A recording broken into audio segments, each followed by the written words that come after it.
છો બધા મજામાં ને તમારા બધાનું સ્ટડી ટેલર ધ હાર્દિકમાં ખૂબ જ સ્વાગત છે। આજે આપણે એક અત્યંત મહત્વનો ટોપિક જે છે એના વિશે ચર્ચા કરીશું। વારંવાર તમે ઘણી બધી પરીક્ષાઓ આપતા હશો। આપણે એવી પરીક્ષાઓની વાત કરશું કે જે MCQ બેઝડ છે, એટલે કે જેમાં 4 ઓપ્શન આવતા હોય અને એના આધારે જે છે પ્રશ્નોના જવાબ આપવાના આવતા। ઘણી બધી વાર એવું થતું હોય કે તમને પરીક્ષામાં જે પ્રશ્ન જે છે એનો જવાબ ન આવડતો હોય। અહીંયા હું થોડી વાત કરું, એ કોઈ પણ પરીક્ષા હોય, SSC, કેન્દ્ર સરકારની, રાજ્ય સરકારની, પંચાયત બોર્ડની, ક્લાસ 3ની, ક્લાસ 1 2ની, UPSCની, GPSCની કોઈ પણ પ્રકારની પરીક્ષા હોય તો તમે એક વસ્તુ નોટ કરશો। અને એમાં પણ આપણે ખાસ કરીને વાત કરીએ તો UPSC GPSC લેવલની વાત કરીએ અથવા તો જે હાઈ લેવલની પરીક્ષા હોય એટલે કે ક્લાસ 1 2 અથવા તો જે આપણે ક્લાસ 1 2 લેવલની જે પરીક્ષા હોય, આ બધાની અંદર આપણે જોઈએ ને તો તમને ખ્યાલ હશે UPSC અને GPSC આની અંદર તમે મેરિટ જોશો તો તમને ખ્યાલ હશે કે મેરિટ અરાઉન્ડ 50%ની આજુબાજુ હોય છે। 50%ની આજુબાજુ મતલબ કે UPSCનું જે પ્રિલિમ્સનું પેપર જે છે ને એ 200 માર્કનું હોય તો એનું મેરિટ જે છે ને એ 100ની આજુબાજુ રહેતું હોય, મતલબ કે મેરિટ 50% રહેતું। GPSCમાં તો 2 પેપર આવે પ્રિલિમ્સની અંદર, ક્લાસ 1ની વાત કરીએ તો એમાં 200 માર્કના 2 પેપર આવે એટલે કે ટોટલ 400 માર્ક હોય। 400માંથી મેરિટ જે છે એ 110થી લઈને તો 150ની આજુબાજુ રહેતું હોય છે, અમુક વાર એની કરતાં વટી જાય તો આ તો 50% કરતાં ઓછું રહેતું હોય છે। આપણે ગણતરી લઈને ચાલીએ કે માની લો કે 400માંથી તમારે 200 માર્ક આવી જાય ને એટલે કે તમે રાજા, તો તમે શું થઈ જાઓ, તો તમે GPSC પ્રિલિમ્સ જે છે એ પાસ થઈ જાઓ। તો આપણે એ વાત કરીએ કે ભાઈ આ પ્રિલિમ્સ જે છે એ પાસ કઈ રીતે કરવી, આપણે એક અત્યંત મહત્વની વસ્તુ જોઈશું।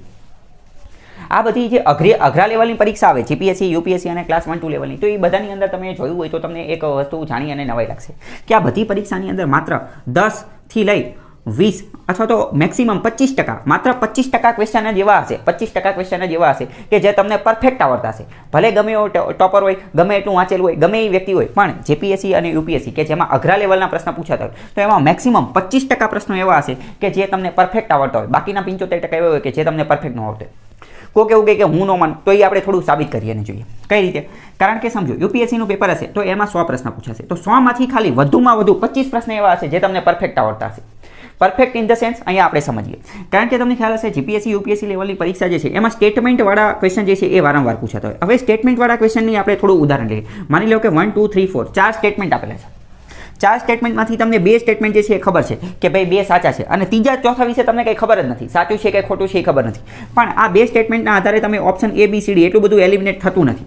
તો આને તમે આ પરફેક્ટ તમને આનો આન્સર આવડે છે એવું કહી શકો નહીં, આને તમે 50-50 વાળા કેસની અંદર મોકલી શકો, એટલે કે આને આ 25%ની અંદર ન ગણી શકો, આને તમે 75% વાળાની અંદર ગણી શકો। તો મતલબ કે તમે એક વસ્તુ તો જોઈએ છે કે GPSC UPSC અને ક્લાસ 1 2ની એક્ઝામ હોય તો એમાં આવા સ્ટેટમેન્ટવાળા ક્વેશ્ચન જે છે વારંવાર પૂછાતો હોય છે અને એમાં આવું કન્ફ્યુઝન જે છે એ વારંવાર થતું હોય છે। તો મતલબ કે વધુમાં વધુ તમે ગમે એટલું વાંચી લો પણ 25% ક્વેશ્ચન જ એવા હશે કે જે તમને પરફેક્ટ આવડતા હશે, બાકી બધા જે છે એમાં તો તમારે કંઈક અંદાજ લગાવવો પડશે અથવા તમારી બુદ્ધિ, તમારું મગજ, સામાન્ય બુદ્ધિ એ બધાનો ઉપયોગ જે છે એ કરવાનો રહેશે। તો આજે આપણે એ જોઈશું કે આ સામાન્ય બુદ્ધિનો એનો ઉપયોગ કરી અથવા તો તુક્કો મારી અને ગેસ કરી અને અંદાજ લગાવી અને પ્રશ્ન જે છે એ કઈ રીતે સોલ્વ કરી શકાય। પહેલાં તો એક વસ્તુ યાદ રાખો, આવી બધી જે મોટી પરીક્ષાઓ જે છે એને પાસ કરવા માટે તમારે ગેસ ટેકનિક, તુક્કો મારવાની ટેકનિક અને અંદાજ લગાવવાની ટેકનિક, તમારી સામાન્ય બુદ્ધિનો ઉપયોગ કરવાની ટેકનિક અને જે એલિમિનેશન ટેકનિક, આ બધી ટેકનિકનો જે છે એ ઉપયોગ કરવો જ પડશે। કેમ? જો તમારે પાસ થવું હશે તો, કારણ કે જો તમે ખાલી એટલું જ વિચારશો કે મને જેટલા પરફેક્ટ આવડે છે એટલા જ હું ટીક કરું તો તમે પાસ થશો જ નહીં, તો તમે મેરિટની અંદર આવશો જ નહીં। અત્યારે જ મેં તમને કીધું શું કે માંડ 25% જેવા હશે કે જે તમને પરફેક્ટ આવડતા હશે, તો બીજા બધામાં તો તમારે રિસ્ક લેવી જ પડશે। તો આની પહેલાં મેં ઘણી બધા વિડીયોની અંદર સમજાવી દીધેલું છે કે પેપરને તમારે કઈ રીતે બ્રેકડાઉન કરવાનું, તો કે પહેલાં તો તમારે વેરી ઇઝી ક્વેશ્ચન જોઈએ એને ટાર્ગેટ કરવાનું, પછી ઇઝી ક્વેશ્ચનને ટાર્ગેટ કરવાનું, પછી મીડિયમ, પછી હાર્ડ અને પછી વેરી હાર્ડ ક્વેશ્ચન જે છે એને ટાર્ગેટ કરવાનું। તો અત્યારે આપણે એની વાત નહીં કરીએ કે એ કઈ રીતે ટાર્ગેટ કરવાનું, અત્યારે આપણે આજના વિડીયોની અંદર માત્ર ખાલી એટલું જોઈશું કે તુક્કો કઈ રીતે મારો, અંદાજ કઈ રીતે લાગવો, પ્રશ્ન જે છે એનો જવાબ જે છે કઈ રીતે આપણે પ્રાપ્ત કરી શકીએ એ આપણે જોઈએ। આજે આખો વિડીયો જે છે આમાં આપણે જે આ તુક્કો લગાવવાની એ બધાની ટેકનિક જોઈશું તો એ કઈ રીતની છે, એ અલગ અલગ સર્વે, અલગ અલગ રિસર્ચ અને અલગ અલગ લોકોનો જે મંતવ્ય લીધેલો હોય, કારણ કે ભારતની અંદર, સમગ્ર વિશ્વની અંદર, સમગ્ર ભારતની અંદર અલગ અલગ ઘણી બધી પરીક્ષાઓ લેવામાં આવતી હોય તો એ બધી પરીક્ષાનું એનાલિસિસ કરેલું, એ બધી પરીક્ષાની અંદર શું જવાબ આવેલો છે, A B C D શું આવેલો છે, કયા પ્રકારનો જવાબ આવેલો છે, એ બધાનું જે એનાલિસિસ, વિશ્લેષણ ને એ બધું કરેલું છે, એના આધારિત, એના આંકડાના આધારે જે છે આ ટેકનિક બનાવેલી છે। પણ આ ટેકનિક કંઈ 100% સાચી જોઈએ એવું જરૂરી નથી, પરંતુ આ ટેકનિકનો જો તમે ઉપયોગ કરશો ને તો તમારો પરીક્ષા પાસ કરવાનો રસ્તો જે છે ને એ સરળ થઈ જશે। તમે પરીક્ષા પાસ જ થઈ જશો એની ગેરંટી નથી, પરંતુ તમારો રસ્તો જે છે ને એ સરળ થઈ જશે। તો આપણે જોઈએ કે એની ટેકનિક જે છે એ કઈ આપણે સ્ટાર્ટ કરીએ। પહેલી ટેકનિક તો શું છે ખબર છે કે તમારે પેપર જે છે એ પૂરું થઈ જવું જોઈએ। પેપર તમારે 100% પૂરું થઈ ગયું. ઘણા બધા લોકો તો એવા હોય કે પેપર જ પૂરું નથી થતું, તો એ ચાલે નહીં. પેપર તમારું પૂરું થવું જ જોઈએ. કારણ કે ઘણી બધી વાર કેવું થતું હોય કે તમે પેપર શરૂ કર્યું તો શરૂઆતના 20-30 પ્રશ્ન જે છે ને એ ખૂબ જ અઘરા હોય, લાસ્ટના પ્રશ્ન જે છે ને એ પણ અઘરા હોય. તો આવા બધાની અંદર શું થાય કે તમે અઘરા પ્રશ્નો જે છે ને એની અંદર ઘણો બધો ટાઈમ વેસ્ટ કરી નાખો. તો એના કારણે પાછળ અથવા તો વચ્ચે જે પ્રશ્નો સહેલા આપેલા છે કે જે તમે પહેલી જ નજરે જોઈ નથી એ જવાબ ટીક નાખો, બી જવાબ ટીક કે એકદમ સહેલા કે જેને આપણે લો હેંગિંગ ફ્રૂટ કહીએ, તો એવા પ્રશ્નો જો તમારી નજરમાં જ આવતા નથી તો પછી એ માર્ક તો તમારા પરબારા જતા રહ્યા. તો પેપર તમારું ગમે એમ રીતે જે છે પૂરું થવું જોઈએ. પેપર પૂરું કરવા માટે તમારી જે છે ખાસમ ખાસ પ્રેક્ટિસ હોવી જોઈએ. બીજી વાત કરીએ કે હવે જે નથી આવડતા અથવા ઓલું છે પેલું છે તો એ બધાની અંદર જવાબ જે છે એ કઈ રીતે ટીક કરવાનો. પહેલાં આપણે સમજીએ કે A B C D 4 option આપેલા હોય તો ચારે 4 ઓપ્શનની અંદર આપણે ધ્યાનપૂર્વક જોઈએ ને તો આપણને ખ્યાલ હશે કે એ ઓપ્શન જે છે ને એ ઓપ્શન એ મોટે ભાગે ધોકો હશે. એ તમારી સાથે ધોકો કરેલો છે. કઈ રીતે ધોકો કરેલો છે? એ ઓપ્શન મોટે ભાગે એવો જવાબ મૂકેલો હશે કે જે વિદ્યાર્થીઓ એવું ઈચ્છે કે આ ટીક કરે, અથવા તો માની લો કે ગણતરી કે એ પ્રકારનો દાખલો હોય ને તો એ જવાબ જે છે ખોટો મૂકેલો હોય. તમે જે ગણતરી કરો, તમે ખોટી ગણતરી કરી અને જે જવાબ આવી જતો હોય તમારો, એ જવાબ ઓપ્શન એમાં મૂકેલો હોય. તમે પરીક્ષાની અંદર રાજી થઈ જાઓ, ખુશ થઈ જાઓ કે વાહ વાહ મજા આવી ગઈ, જવાબ આવી ગયો, તમે એ જવાબ ટીક કરી નાખો, પરંતુ એ જવાબ ખોટો હોય છે, બરાબર, મોટા ભાગના કેસની અંદર. એટલે કે એ જે છે એ તમને એક ટ્રેપ હોય, એક રીતની ઝાડ હોય, જે ઝાડ જે છે એ શિકારી ફેંકે ને એવી રીતની ઝાડ હોય. એટલે એ જે છે એમાં તમે ફસાઈ જતા હોય છો. સાચો જવાબ અલગ અલગ રિસર્ચના આધારે ખબર પડેલી છે કે બી અને સી જે છે એ જવાબ મોટે ભાગે હોય છે. બી અને સી જે છે એ મોટે ભાગે જવાબ હોય છે. તો આ તમારી પ્રથમ નંબરની ટ્રીક જે છે એ થઈ ગઈ. આમાં આ ટેકનિક, આ વિડીયો તમે પૂરેપૂરો જોઈ લેશો તો તમને ઓટોમેટિક જ ખબર પડી જશે કે ભાઈ અમુક વાર તો પરીક્ષાની અંદર પ્રશ્નપત્રની અંદર શું થતું હોય, જવાબ સામેથી તમને એમ કહેશે કે હું જ જવાબ છું, તું મને ટીક કરી દે, હું જ જવાબ છું. ABCD એ સામેથી ચાલી અને એમ કહેશે કે હું જવાબ છું, તું મને ટીક કરી દે. જો તમે આને ધ્યાનપૂર્વક જોશો તો પહેલી એક વસ્તુ શું જોયું કે મોટાભાગના કેસની અંદર અમુક વાર શું હોય કે એ જે છે એને શું ધોકા તરીકે મૂકવામાં આવેલો હોય, એક ટ્રેપ તરીકે, એક ઝાડ તરીકે વિચારેલી હોય અને એમાં તમે ફસાઈ જતો હોય. મોટે ભાગે બી અને સી જે છે જવાબ આવતો હોય છે. બીજી ટ્રીક જોઈએ કે બીજી ટ્રીકની અંદર શું છે કે મોટા ભાગના કેસની અંદર જ્યારે એવું આપેલું હોય કે ઓલ ઓફ ધ અબોવ, એટલે કે ઉપરના બધા જ ઓલ ઓફ ધ અબોવ, અથવા તો નન ઓફ ધ અબોવ કે ઉપરના એક પણ નહીં, તો મોટા ભાગના કેસની અંદર 90% કેસની અંદર જવાબ જે છે એ આ હોય છે. ઉપરના બધા જ એ 90% કેસની અંદર જવાબ હોય છે. નીચે ઉપરનામાંથી એક પણ નહીં, એ પણ 90% કેસની અંદર જવાબ હોય છે. અમુક વાર જવાબ પ્રશ્ન આવો આપેલો હોય A B, એક તો ઓપ્શન એમાં એવું આપેલું હોય માત્ર 1, પછી આમાં આપેલું હોય માત્ર 2, અને સી ની અંદર આપેલું હોય ઉપરના બંને સાચા છે અથવા ઉપરના બંને ખોટા છે. તો મોટા ભાગના કેસની અંદર ઓપ્શન સી જે છે એ સાચો હોય છે કે ઉપરના A અને B બંને સાચા છે. A અને B જે છે એ બંને સાચા છે. બીજો એક ક્વેશ્ચન પૂછાયેલો હોય છે, કારણ એક GPSC નવું શરૂ કરેલું છે, જોકે UGC નેટમાં અથવા તો બીજી કેન્દ્રીય લેવલની પરીક્ષામાં તો વારંવાર પૂછાય છે. એક આપેલું હોય એસર્શન, એટલે કે શું આપેલું હોય તો કે એક વિધાન આપેલું હોય અને એની નીચે જે છે ને એ આર આપેલું હોય. આર એટલે કે એનું કારણ આપેલું હોય. હવે ઓપ્શન આપેલા હોય કે વિધાન એ જે છે એ સાચું છે, અથવા તો વિધાન એ અને આર બંને સાચા છે. વિધાન એ જે છે એનું સાચું કારણ આર એ સાચું છે, અથવા તો વિધાન એ સાચું છે પરંતુ આર એ એનું કારણ સાચું નથી. આવા 4 અલગ અલગ ઓપ્શન આપેલા. તો આવા જે પ્રશ્ન જે છે એની અંદર પણ એવું જોવા મળેલું છે કે મોટાભાગના કેસની અંદર 90% કેસની અંદર જવાબ શું હોય છે તો કે વિધાન એ સાચું છે અને એનું આર કારણ જે છે એ પણ સાચું છે. એટલે કે ઓપ્શન સી જે આપેલો હોય એ સાચું હોય, અથવા તો અમુક વાર એ ઓપ્શન એમાં પણ આપેલું હોય છે કે વિધાન એ સાચું છે અને એનું આર કારણ જે છે એ પણ સાચું છે. તો આ બીજા નંબરની ટેકનિક થઈ ગઈ. ફરીથી જુઓ કે 90% કેસની અંદર ઉપરનામાંથી એક પણ નહીં એ જવાબ હોય છે, અથવા તો A અને B બંને એવું આપેલું હોય એ જવાબ હોય છે, અથવા તો આજે વિધાન સાચું છે અને વિધાનનું આર કારણ જે છે એ પણ સાચું છે, એ પણ જે છે એ જવાબ હોય છે. બીજી વાત કરીએ, આ બધી વસ્તુ જે છે ને એનું હું તમને સબૂત પણ આપીશ. અલગ અલગ પરીક્ષાની અંદર જે પ્રશ્નો પૂછાયેલા છે એ પણ મેં લાસ્ટમાં લીધેલા છે, એનું સબૂત જે છે એ પણ તમને મળી જશે. અને એક રીતે મેં તમને કીધું કે તમે આ વિડીયો સંપૂર્ણ જોઈ લેશો, તમને ખ્યાલ આવી જશે, તમે ઓટોમેટિક જવાબ સુધી જે છે એ પહોંચી જશો. બીજી એક વાત કરીએ, મોટાભાગની પરીક્ષાની અંદર જોવા મળેલું છે કે જો ઓપ્શનની અંદર નીતિ આયોગ આપેલું હોય ને, નીતિ આયોગ, તો એ જ જવાબ હોય. તમારે આંખ બંધ કરીને ટીક મારી દો. આંખ બંધ કરીને ટીક મારવાનો એનો મતલબ એમ નથી જો તમને જવાબ આવડે છે તો તમારે એ ટીક મારવાનો, પરંતુ માની લો કે તમને કાંઈ આવડતું જ નથી, હવે તમારી પાસે કંઈ રસ્તો જ બચ્યો નથી, કોઈ ઓપ્શન નથી, યુ હેવ નો ઓપ્શન, હવે કંઈ બચ્યું જ નથી, તો લાસ્ટ ઓપ્શન તરીકે લાઈફ સેવિંગ ડ્રગ તરીકે તમે આ જે છે એને ઉપયોગ કરી શકો છો. મોટાભાગની પરીક્ષાઓ ભારત લેવલની જેટલી પણ લેવાલી છે એ બધાનું જે રિસર્ચ કર્યું તો ખબર પડી કે જ્યારે નીતિ આયોગ ઓપ્શન આપેલો હોય તો એ જ જે છે એ જવાબ હોય છે. બીજી વાત કરીએ કે બીજું કઈ વસ્તુ છે. બીજી અમુક વસ્તુ કેવી હોય કે બીજી વાર અમુક લેવલે જોઈએ ને તો અમુક એક્સ્ટ્રીમ લેવલના શબ્દો જે છે આપેલા એક્સ્ટ્રીમ જે વિધાન, અહીંયા આપણે હવે થોડી પહેલાં વિધાનવાળા વાક્યોની વાત કરીએ. ઘણા બધા લોકો જે છે ને એ આ વિધાનવાળા વાક્યોથી ડરતા હોય, ખાસ કરીને તો જે ક્લાસ 3ની તૈયારી કરતા હોય અને પછી જે છે એ ક્લાસ 1 2ની અંદર અપગ્રેડ થયા હોય, ધીમે ધીમે જીપીએસસી યુપીએસસીની તૈયારી કરવાનું શરૂ કરેલું હોય, તો એ વિધાનવાળા વાક્યો જે છે ને એનેથી ડરતા હોય. કેમ? કારણ કે ક્લાસ 3ની તલાટી ને જુનિયર ક્લર્ક ને પરીક્ષા હોય તો એમાં તો શું હોય, જય માતાજી ABCD ચારમાંથી જે કદો ઓપ્શન હોય એમાં કંઈ વિધાનને કંઈ લેવા દેવાનું હોય. એટલે જ્યારે એ લોકો અપગ્રેડ થાય ને ત્યારે એ વિધાનવાળા વાક્યોથી ડરતા હશે. આ વિડીયો જોવાવાળા પણ ઘણા બધા, તમારામાંથી પણ ઘણા બધા એવા છે કે જે વિધાન જોઈને તરત જ ડરવાનું શરૂ કરી દેતું હશે. પરંતુ હવે આ હું તમને ટેકનિક કહું છું, એનાથી તમે વિધાનથી જે છે ને એ ક્યારેય ડરશો નહીં. વિધાનથી તમારે ડરવાની જરૂર નથી. કેમ? કારણ કે વિધાન તો એકદમ સહેલી વસ્તુ છે, એકદમ સહેલી વસ્તુ. કેમ? કારણ કે તમે વિચારો, તમે જ્યારે નાના હતા, બાળપણની અંદર પ્રાઇમરી સ્કૂલ, પ્રાથમિક શાળાની અંદર ભણતા હતા ને ત્યારે વિધાનવાળા પ્રશ્નો પૂછાતા હતા. તમને એવું લાગે શું મજાક કરો છો? ત્યારે પૂછાતા હતા, ત્યારે પૂછાતા હતા. કઈ રીતે? કદાચ તમે જોયેલું હશે કે ભાઈ નીચેનામાંથી ટ્રુ ફોલ્સ, સાચા અને ખોટા જે છે એ પસંદ કરો. નીચે એક બે વાક્ય આપેલા હોય અને આ સાચા ખોટાની ટ્રુ ફોલ્સ આવું ચોકડીને સાચું કરવાની એવી ગેમ જે છે, અથવા તો એ પ્રકારની પ્રાથમિક શાળાની અંદર આવા વાક્યો જે છે આવતા હતા. સાચી વાત કે ખોટી વાત? સાચી વાત આવતા હતા. તો વિધાન જે છે એ પણ સેમ એ જ પ્રકારની વસ્તુ છે.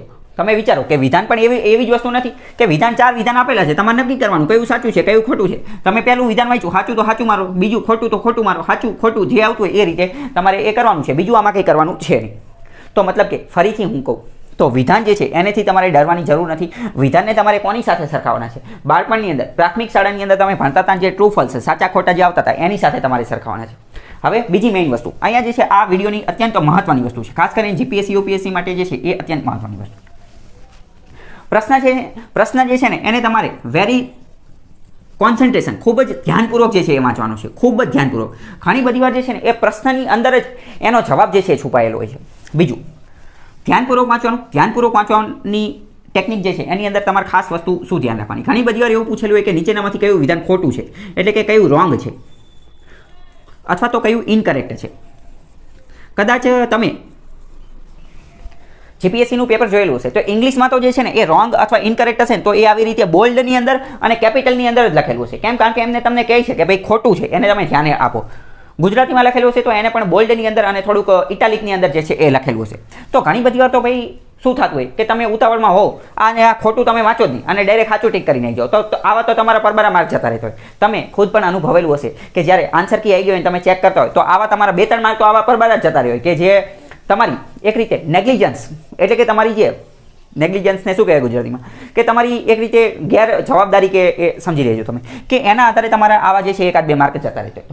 તો પહેલી વસ્તુ શું કે તમારે વિધાનને ધ્યાનપૂર્વક વાંચવાનું છે. બીજી વસ્તુ, જ્યારે પણ તમે ક્વેશ્ચનની અંદર જોઈ જાઓ કે ખોટું, રોંગ, ઇનકરેક્ટ, તો એની ઉપર જે છે ને એ ડાયરેક્ટ ગોળ રાઉન્ડ કરો. ગમે ત્યારે તમે આવું જોઈ જાઓ ને એટલે પહેલાં તમારે શું કરવાનું કે એ ક્વેશ્ચનની અંદર, ક્વેશ્ચન પેપરની અંદર એ જે છે ને એની ઉપર ગોળ રાઉન્ડ કરવાનું. હવે ગોળ રાઉન્ડ કરવાનું અને હવે શું કરવાનું? ઘણી બધી વાર નોટ પણ આપેલું હોય છે. નોટ, તો નોટ આપેલું હોય તો એની ઉપર પણ ગોળ રાઉન્ડ કરવાનું. એની ઉપર શું કરવાનું? ગોળ રાઉન્ડ કરો. એની ઉપર ગોળ રાઉન્ડ કરશો એટલે તમને ખ્યાલ આવશે કે ભાઈ યાદ રાખવાનું છે મારે કે નોટ ખોટું અથવા રોંગ અથવા ઇનકરેક્ટ પૂછેલું છે. એટલે આના કારણે જે તમારા ઓલા પરબારા માર્ક જાય છે ને એનો છે. બીજી વસ્તુ, હવે આપણે ડાયરેક્ટ વિધાનવાળા વાક્યની અંદર ઘૂસીએ. વિધાનવાળા વાક્યની અંદર તમારે શું કરવાનું? તો કે વિધાનવાળા વાક્ય માની લો કે 4 વિધાન આપેલા છે, 1 2 3 4. આ ટેકનિક અત્યંત મહત્વની છે, ખાસ તમે ધ્યાન આપજો. 1 2 3 4 4 વિધાન આપેલા છે. પહેલું વિધાન તમે વાંચો છો. જો તમને પહેલું વિધાન ખબર છે, પહેલું વિધાન જો તમને ખબર છે તો તમારે શું કરવાનું? જો પહેલું વિધાન તમે વાંચ્યું અને તમને ખબર છે સાચું, તો તરત જ તે પહેલા વિધાનની બાજુમાં જે છે એ સાચું કરી નાખવાનું. પહેલા વિધાનની બાજુમાં શું કરી નાખવાનું? સાચું કરી નાખવાનું. આવું તમે તમારામાંથી ઘણા બધા લોકો નહીં કરતા હોય, પરંતુ હું તમને કહું છું તમે આવું કરજો. આનેથી તમને ઘણો બધો જે છે એ ફાયદો થશે. શું કરવાનું? ફરીથી સમજો. પહેલું વિધાન તમે વાંચ્યું, જો તમને ખબર છે કે પહેલું વિધાન સાચું છે તો એની બાજુમાં તરત જ સાચું કરી નાખવાનું. માની લો કે તમને એવું લાગે છે પહેલું વિધાન ખોટું છે તો પહેલાની બાજુમાં જે છે ચોકડી કરવાનું. માની લો કે બીજું વિધાન તમને ખબર નથી તો બીજું એમ રાખો, એને કોઈ સ્ટડી ન કરો. ત્રીજા નંબરનું વાંચો. માની લો કે એવું લાગે છે કે તમને ત્રીજું જે છે એ ખોટું છે તો ત્રીજાની બાજુમાં તરત જ મેં તમને શું કીધું? પ્રાથમિક શાળાને યાદ કરો. પ્રાથમિક શાળામાં તમે આ જે રાઈટ ફોલ્સ, ટ્રુ ફોલ્સ જે છે કરતા હતા, સાચું ખોટું, એ જ ટેકનિક અહીંયા અપનાવવાની છે. આ સાચું ખોટું જે છે અહીંયા સાઈડમાં જ કરી નાખો. હવે શું થશે? હવે તમે ઓપ્શનની અંદર ઘૂસો. ઓપ્શનની અંદર હવે એલિમિનેશન ટેકનિકનો ઉપયોગ કરો. આવું તમે કરેલું હશે એટલે એલિમિનેશન ટેકનિકથી શું ફાયદો થશે? હવે સમજો કે માની લો કે આવું આપેલું છે, હવે ખોટું પૂછેલું છે, તો હવે તમને ખબર પડી ગઈ કે ખોટું પૂછેલું છે તો તમારે કોને ટાર્ગેટ કરવાનું? આમ જે જ્યારે ખોટું, ઇનકરેક્ટ, રોંગ અને નોટ જે આપેલું હશે તો એની ઉપર તમે ગોળ રાઉન્ડ કરેલું છે. તો હવે ખોટું પૂછેલું છે તો તમારું ડાયરેક્ટ ધ્યાન કોની ઉપર જશે? તમારું ડાયરેક્ટ આ ચોકડી ઉપર જ ધ્યાન જશે. તો તમે એલિમિનેશનમાં પણ તમારી જે છે એ સરળતા રહેશે અને ફટાફટ તમે જે છે આ ચોકડીને ડાયરેક્ટ ટાર્ગેટ કરી શકશો. અને આમાં જવાબ શું છે તો કે માની લો કે માત્ર 3 અથવા તો આ ચોથું પણ ખોટું છે તો 3 અને 4 જે છે એ ખોટું આવશે. હવે માની લો કે સાચું પૂછેલું છે તો 1 જે છે જવાબ આવશે. ફરીથી આપણે આવું જ જે છે એ એક હું તમને ઉદાહરણ દ્વારા સમજાવું.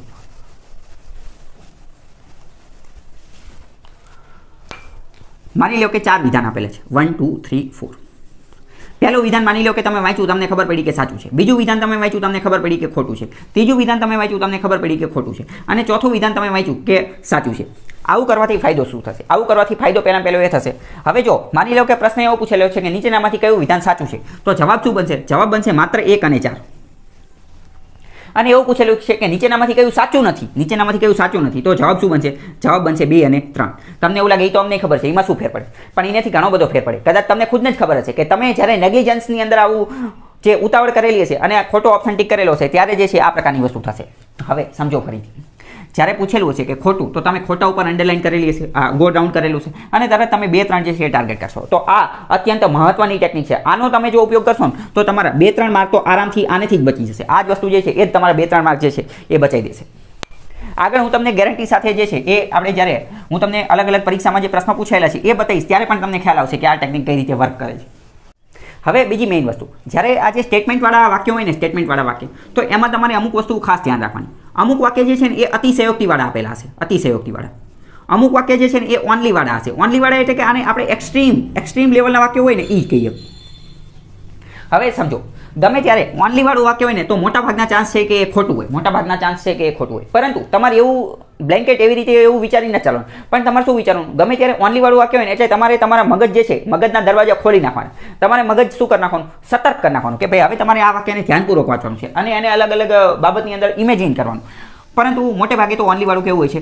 ખોટું હોય છે. બાકી અમુક વાર તો કેવું હોય? એક્સ્ટ્રીમ લેવલના વાક્ય હોય, અતિશયોક્તિ વાક્ય. અમુક તો એવા સ્ટેટમેન્ટ હોય કે જેવા હવામાં વાત કરતા હોય, એને ભાઈ રિયલ લાઈફ સાથે કોઈ લેવા દેવા જ ન હોય. આ જ્યારે હું તમને આની પ્રેક્ટિસ કરાવીશ ને લાસ્ટની અંદર ત્યારે હું તમને સમજાવીશ કે અતિશયોક્તિવાળા વાક્ય જે છે એ કેવા હોય છે.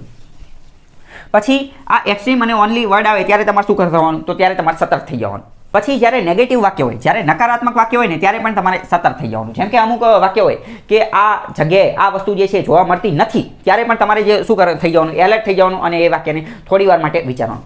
જીપીએસસી અને યુપીએસસીમાં છેલ્લા થોડા સમયથી ટ્રેન્ડ બેઝડ ક્વેશ્ચન પૂછે છે. ટ્રેન્ડ બેઝડ ક્વેશ્ચનનો મતલબ શું? ટ્રેન્ડ બેઝડ ક્વેશ્ચન મતલબ કે એવું પૂછી લે કે છેલ્લા 10 વર્ષની અંદર આપણું ફોરેક્સ રિઝર્વ જે છે એમાં સતત લગાતાર વધારો થયેલો છે, કન્ટિન્યુઅસ હાઈક એટલે કે સતત વધારો જોવા મળે છે. અથવા તો છેલ્લા આઝાદી પછી ભારતની અંદર સતત કૃષિ ઉત્પાદનોની અંદર સતત વધારો જોવા મળ્યો છે, અથવા ઉદ્યોગની અંદર સતત વધારો થયેલો છે. મતલબ કે છેલ્લા 10 વર્ષ, છેલ્લા 20 વર્ષ, છેલ્લા 30 40 50 વર્ષ આવા ટ્રેન્ડ બેઝડ ક્વેશ્ચન જે છે પૂછેલા છે. તો આવા ટ્રેન્ડ બેઝડ ક્વેશ્ચન જે છે એ મોટે ભાગે એવા વિધાન જે છે એ ખોટા હોય છે. કેમ ખોટા હોય છે તમે ખુદ વિચારો. કોઈ પણ વસ્તુ છે બરાબર, આ મોટે ભાગે ઇકોનોમીમાં પૂછાતા હોય છે. તો ઇકોનોમીની અંદર તમે કોઈ પણ વસ્તુ જે છે વિચારો, એ ભાઈ પ્રોડક્શન હોય કે સર્વિસ સેક્ટર હોય કે કોઈ પણ હોય, તો એમાં શું થાય? તમને શું લાગે છે? સતત 10 વર્ષ સુધી કોઈ વસ્તુ જે છે, કોઈ વસ્તુનો ગ્રાફ જે છે એ સતત વધતો એવું જરૂરી છે? એવું જરૂરી નથી. એવું મોટે ભાગે તો ઇમ્પોસિબલ જ છે. કારણ કે ફ્લક્ચ્યુએશન તો આમાં વારંવાર આવતી હોય. અમુક વાર વધારો થાય, અમુક વાર ઘટાડો થાય. ક્રૂડ ઓઇલની પણ અંદર પણ સેમ એ જ વસ્તુ છે. માની લો કે અમુક વર્ષની અંદર વધારો થયો હોય, અમુક વર્ષની અંદર ઘટાડો થયો હોય, તો ટ્રેન્ડ બેઝડ ક્વેશ્ચન જે છે એ વિધાન મોટે ભાગે કેવો હોય છે? ખોટા હોય છે. કેમ? કારણ કે સતત વધારો પણ ક્યારેય થઈ શકે નહીં, સતત ઘટાડો પણ ક્યારેય થઈ શકે નહીં. પરંતુ અમુક વાર વધારો થયો હોય અને અમુક વાર જે છે ઘટાડો થયો હોય. તો આ વસ્તુ તમે શું કરી શકો? આ વસ્તુ તમે સામાન્ય બુદ્ધિથી જે છે એ જવાબ જે છે આનો આપી શકો. અહીંયા હું તમને જે છે એ આ વિધાનવાળા વાક્યની અંદર હું તમને મારો 2 રિયલ લાઈફ ઇન્સિડન્સ જે છે એ શેર કરું. મારા જીવનમાં શું થયું હતું. યુપીએસસીમાં એકવાર પ્રશ્ન પૂછાયેલો હતો કે આપણે જે મિનિમમ સપોર્ટ પ્રાઇસ, ટેકાના ભાવ જે છે ને એ કે અલગ અલગ પાક માટે જે છે એ રજૂ કરે છે સરકાર દ્વારા. મિનિમમ સપોર્ટ પ્રાઇસ જે છે રજૂ કરવામાં આવે છે. આઈ થિંક 22 યા 24 પાક માટે રજૂ કરે છે, મને અત્યારે એક્ઝેક્ટ યાદ નથી, પણ કે 22 કે 24 પાક માટે રજૂ કરે છે. આમાંના અમુક જે છે એ ખરીફ પાક હોય, અમુક રવિ પાક હોય, એવી રીતે. તો પ્રશ્ન એવો પૂછેલો હતો કે નીચેનામાંથી આ જે 22 પાક છે એ નીચેનામાંથી કયા છે? અને ઓપ્શન 1 2 3 4 5 6 યુપીએસસીમાં એકવાર આ પ્રશ્ન પૂછેલો હતો. 6 7 જેટલા પાક આપેલા હતા અને નીચે ઓપ્શન આપેલા હતા. માત્ર 1, માત્ર 2, 1 2 3, 1 2 3 4 આવા ઓપ્શન જે છે આપેલા હતા. હવે ભાઈ મારું તો આપણું તો ચોખ્ખું ગણિત કે ભાઈ આપણે કયા 22 24 એટલા પાક તો આપણે યાદ ન રાખીએ. પરંતુ મેં એક વસ્તુ નોટ કરી. શું? એક પાક આપેલો હતો સોપારી.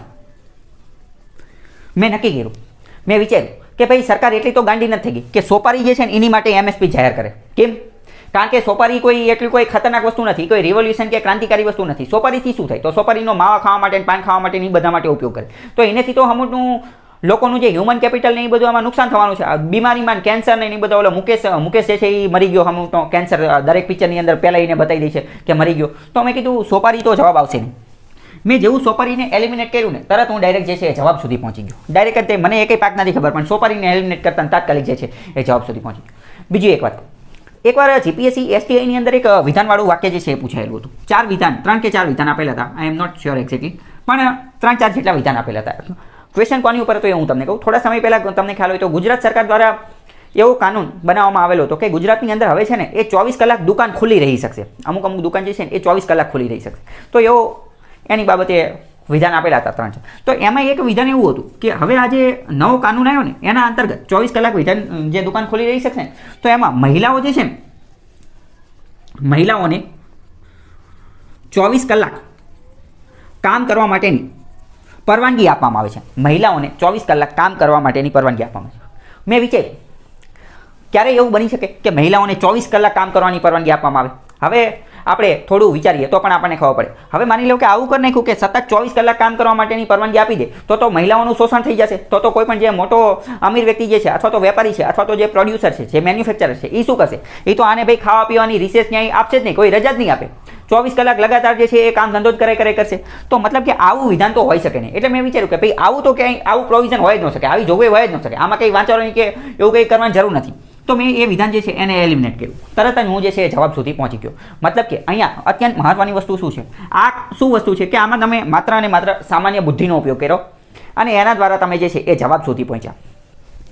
આવા હું તમને લાસ્ટમાં જે અલગ અલગ પરીક્ષાની અંદર જે પૂછાયેલા છે એનું હું તમને કહીશ, ત્યારે પણ હું આ તમને સબૂત સાથે સમજાવીશ કે આનો કઈ રીતે ઉપયોગ. બીજી આપણે થોડીક વાત કરીએ કે સાયન્સની અંદર, વિજ્ઞાનની અંદર અમુક પ્રકારના પ્રશ્ન પૂછાયેલો હોય, એમાં અમુક વિધાન આપેલો હોય કે મે બી, might be, May B, might be, એટલે કે કદાચ એવું વિધાન આપેલું હોય કે જે કદાચ. તો કદાચવાળા વિધાન હોય ને એ મોટે ભાગે સાચા હોય છે. જેમ કે અમુક વાર કેવું આપેલું હોય કે ફોર એક્ઝામ્પલ સમજો કે નેનો ટેકનોલોજીનો નીચેનામાંથી કઈ કઈ જગ્યાએ ઉપયોગ થઈ શકશે. હવે અલગ અલગ સેક્ટર જે છે આપેલા હોય. તો હવે સાયન્સ એન્ડ ટેકનોલોજી આ એક પ્રકારની એવી વસ્તુ છે ને કે એનો દરેક જગ્યાએ, દરેક ફિલ્ડની અંદર, દરેક ક્ષેત્રની અંદર જે છે ને એ ઉપયોગ થઈ જ શકે. અહીંયા હું તમને એક ઉદાહરણ સાથે સમજાવું. હમણાં એક મૂવી આવેલું હતું, વેબ સિરીઝ આવેલી હતી વિક્રમ સારાભાઈ ઉપર. વિક્રમ સારાભાઈને આ જે હોમી જહાંગીર ભાભાને એ બધા ઉપર એક વેબ સિરીઝ આવેલી હતી સોની લીવની, રોકેટ બોયઝ. તો રોકેટ બોયઝની જે વેબ સિરીઝ આવેલી હતી ને એમાં તમે કદાચ એક વસ્તુ નોટ કરેલી હોય તો શું થાય કે જે ઓલા હોમી જહાંગીર ભાભા જે છે ને એ જવાહરલાલ નહેરુ પાસે એક ઓલો યુરેનિયમનો ટુકડો લઈને જાય અને એ ટુકડો લઈને જાય અને પછી કહે કે આ યુરેનિયમના ટુકડાની અંદર કેટલી શક્તિ, કેટલી એનર્જી, કેટલી ઉર્જા છે એ તમને ખબર છે? તો કે ના, અમને નથી ખબર. જવાહરલાલ નહેરુની બધા તો કે આની અંદર જે છે ને એ 1000 ટ્રક જેટલા કોલસામાં જેટલી એનર્જી જે છે ને 1000 ટ્રક જેટલા કોલસાની જેટલી શક્તિ છે ને એટલી કે આ ટુકડાની અંદર છે. તો કે ઓકે વાંધો નહીં. તો પછી કે હવે માની લો કે આ યુરેનિયમનો આપણે ઉર્જા તરીકે ઉપયોગ કરવો છે તો કે એની માટે મારે કે સંસદની અંદર આનો કે ખરડો જે છે એ પસાર કરાવવો પડશે. તો કે એ હું કઈ રીતે કરીશ? એની માટે કે જો હું આ ઉર્જાની વાત કરીશ ને તો કે ખરડો પસાર નહીં થાય.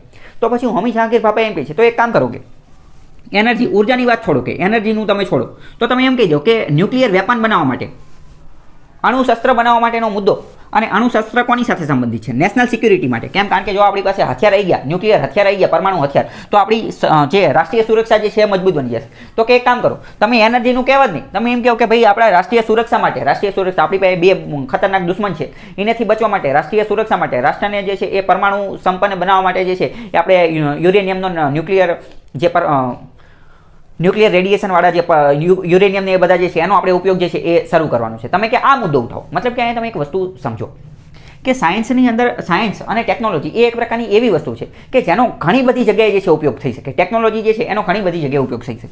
ફોર એક્ઝામ્પલ એકવાર એક પ્રશ્ન પૂછાયેલો તો કે સેટેલાઇટ ટેકનોલોજી જે છે, સેટેલાઇટ ટેકનોલોજીનો કઈ કઈ જગ્યાએ ઉપયોગ થઈ શકે? તો કે એમજી નરેગામાં ઉપયોગ થઈ શકે? તો કે હા થઈ શકે. બેન્કિંગમાં ઉપયોગ થઈ શકે? તો કે હા થઈ શકે.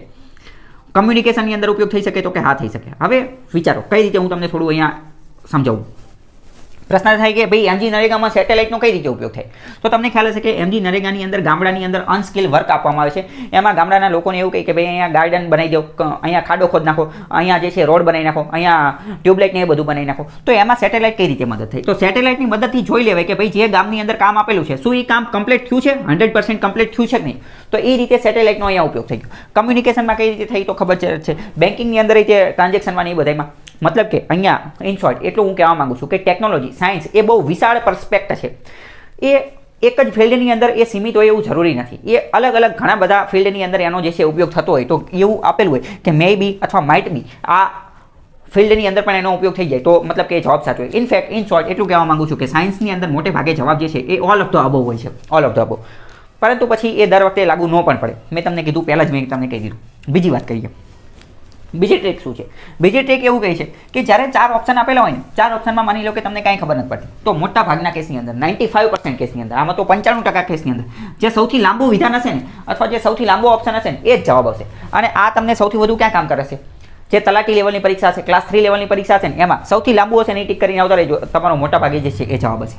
બીજી વાત કરીએ, અમુક પ્રશ્ન એવા છે કે જેમાં જે છે ને એ આવી રીતે ગુજરાતીમાં લખેલું હશે, જેમ કે પર્યાવરણ અને અહીંયા કાઉન્સમાં એન્વાયરમેન્ટ ઇંગ્લિશમાં પણ લખેલું છે. તો આવું જો લખેલું હોય તો આ પણ જવાબ છે. હકીકતમાં આ શું છે? હકીકતમાં આ લોકો જે છે ને અથવા જે સૌથી લાંબુ આપેલું છે, માની લો કે એ ની અંદર ખાલી આટલું જ છે, બી ની અંદર આટલું જ છે, સી જે છે એમાં આટલું લાંબુ વિધાન જે છે આપેલું છે, સી જે છે જવાબ હશે. ટીક કરી નાખજો, તમારું સાચું પડશે. જે સૌથી લાંબુ હોય એ જ જવાબ હશે.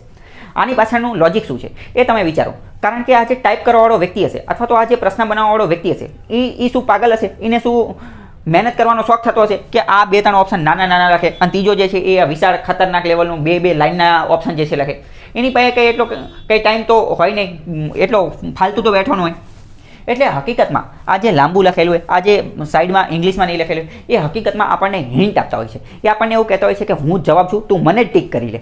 તો આ વસ્તુ જે છે એને પણ તમારે ખાસ ધ્યાન રાખો. બીજી અત્યંત મહત્વની વસ્તુ કે ઘણી બધી વાર તમને કેવું થતું હોય કે તમે કન્ફ્યુઝનમાં હો કે બી અથવા સીમાં જવાબ આવશે, અથવા તો માની લો કે આ ABCD જવાબ છે, ABCD ઓપ્શન છે.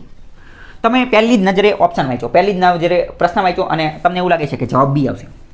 પણ પછી તમે હરખો પ્રશ્ન વાંચો, તમને એવું લાગ્યું કે ના ના ના ડી આવી શકે છે કદાચ, તો સાહેબ તો ડી જવાબ આવશે. આવા કેસની અંદર હંમેશા તમે શું કરજો? તમારા દિલની અંદરથી જે પ્રથમ અવાજ આવેલો હોય ને, તમારી જે ફર્સ્ટ ચોઈસ હોય ને, ફર્સ્ટ ચોઈસ એ ટીક કરજો, એ જવાબ હશે. મોટા ભાગના કેસની અંદર એ જવાબ તમારો સાચો પડશે. જ્યારે તમને કન્ફ્યુઝન થાય કે બી કરું કે સી કરું કે એ કરું કે ડી કરું, 50-50ના કેસની અંદર હો, તો ત્યારે તમે શું કરજો? તમારી જે ફર્સ્ટ ચોઈસ હોય ને એને પ્રેફરન્સ આપજો, એ તમે જવાબ ટીક કરજો, તમારો મોટા ભાગના કેસમાં સાચો જવાબ હશે. બીજી અત્યંત મહત્વની વસ્તુ જોઈએ તો એક્ઝામિનર્સ ફેવરિટ ટોપિક. એક્ઝામિનર્સ ફેવરિટ ટોપિક આની ઉપર આપણે ઘણી બધી વાર ચર્ચા થઈ ગયેલી છે. અમુક પ્રશ્ન એવો હોય, અમુક ટોપિક એવો હોય કે જે પરીક્ષા લેવાવાળો વ્યક્તિ હોય ને એના ફેવરિટ હોય, એની અંદરથી એ પ્રશ્ન વારંવાર પૂછતો જ હોય. તો આ ટોપિક જે છે ને એ તમારે પહેલાં કમ્પ્લીટ કરી નાખવા જોઈએ. બીજી વસ્તુ PYQ, previous year question paper, જૂના પ્રશ્નપત્રો રહ્યા ને એ તમારા મોઢે હોવા જોઈએ. એ તમને બધી જે છે ખબર હોવી જોઈએ. એના આધારે તમને અંદાજ આવે કે કેવા પ્રશ્ન પૂછાય છે, ખોટા હોય ત્યારે શું થાય, સાચા હોય ત્યારે શું થાય. બીજી એક અહીંયા ટ્રીક પણ હું તમને કહી દઉં. GPSC અને UPSCના મોટા ભાગના ક્વેશ્ચન હશે ને, GPSC અને UPSC મોટા ભાગના ક્વેશ્ચન એમાં જે વિધાન આપેલા છે ને એ વિધાનમાં માની લો કે ડિજિટ આંકડાકીય કોઈ પણ માહિતી હશે ને તો 80% કેસની અંદર એ આંકડાકીય માહિતીવાળું વિધાન રહ્યું ને એ ખોટું હશે. આંકડાકીય માહિતીવાળું વિધાન રહ્યું એ ખોટું હશે અને એ વિધાનને તમે એલિમિનેટ કરશો ને એટલે તમે તાત્કાલિક જવાબ સુધી જે છે એ પહોંચી શકશો. આઈ થિંક 1 કે 2 વર્ષ પહેલાં, આઈ થિંક લાસ્ટ યર GPSCની અંદર એક પ્રશ્ન પૂછાયેલો હતો, એનું મેં સોલ્યુશન પણ મૂકેલું છે.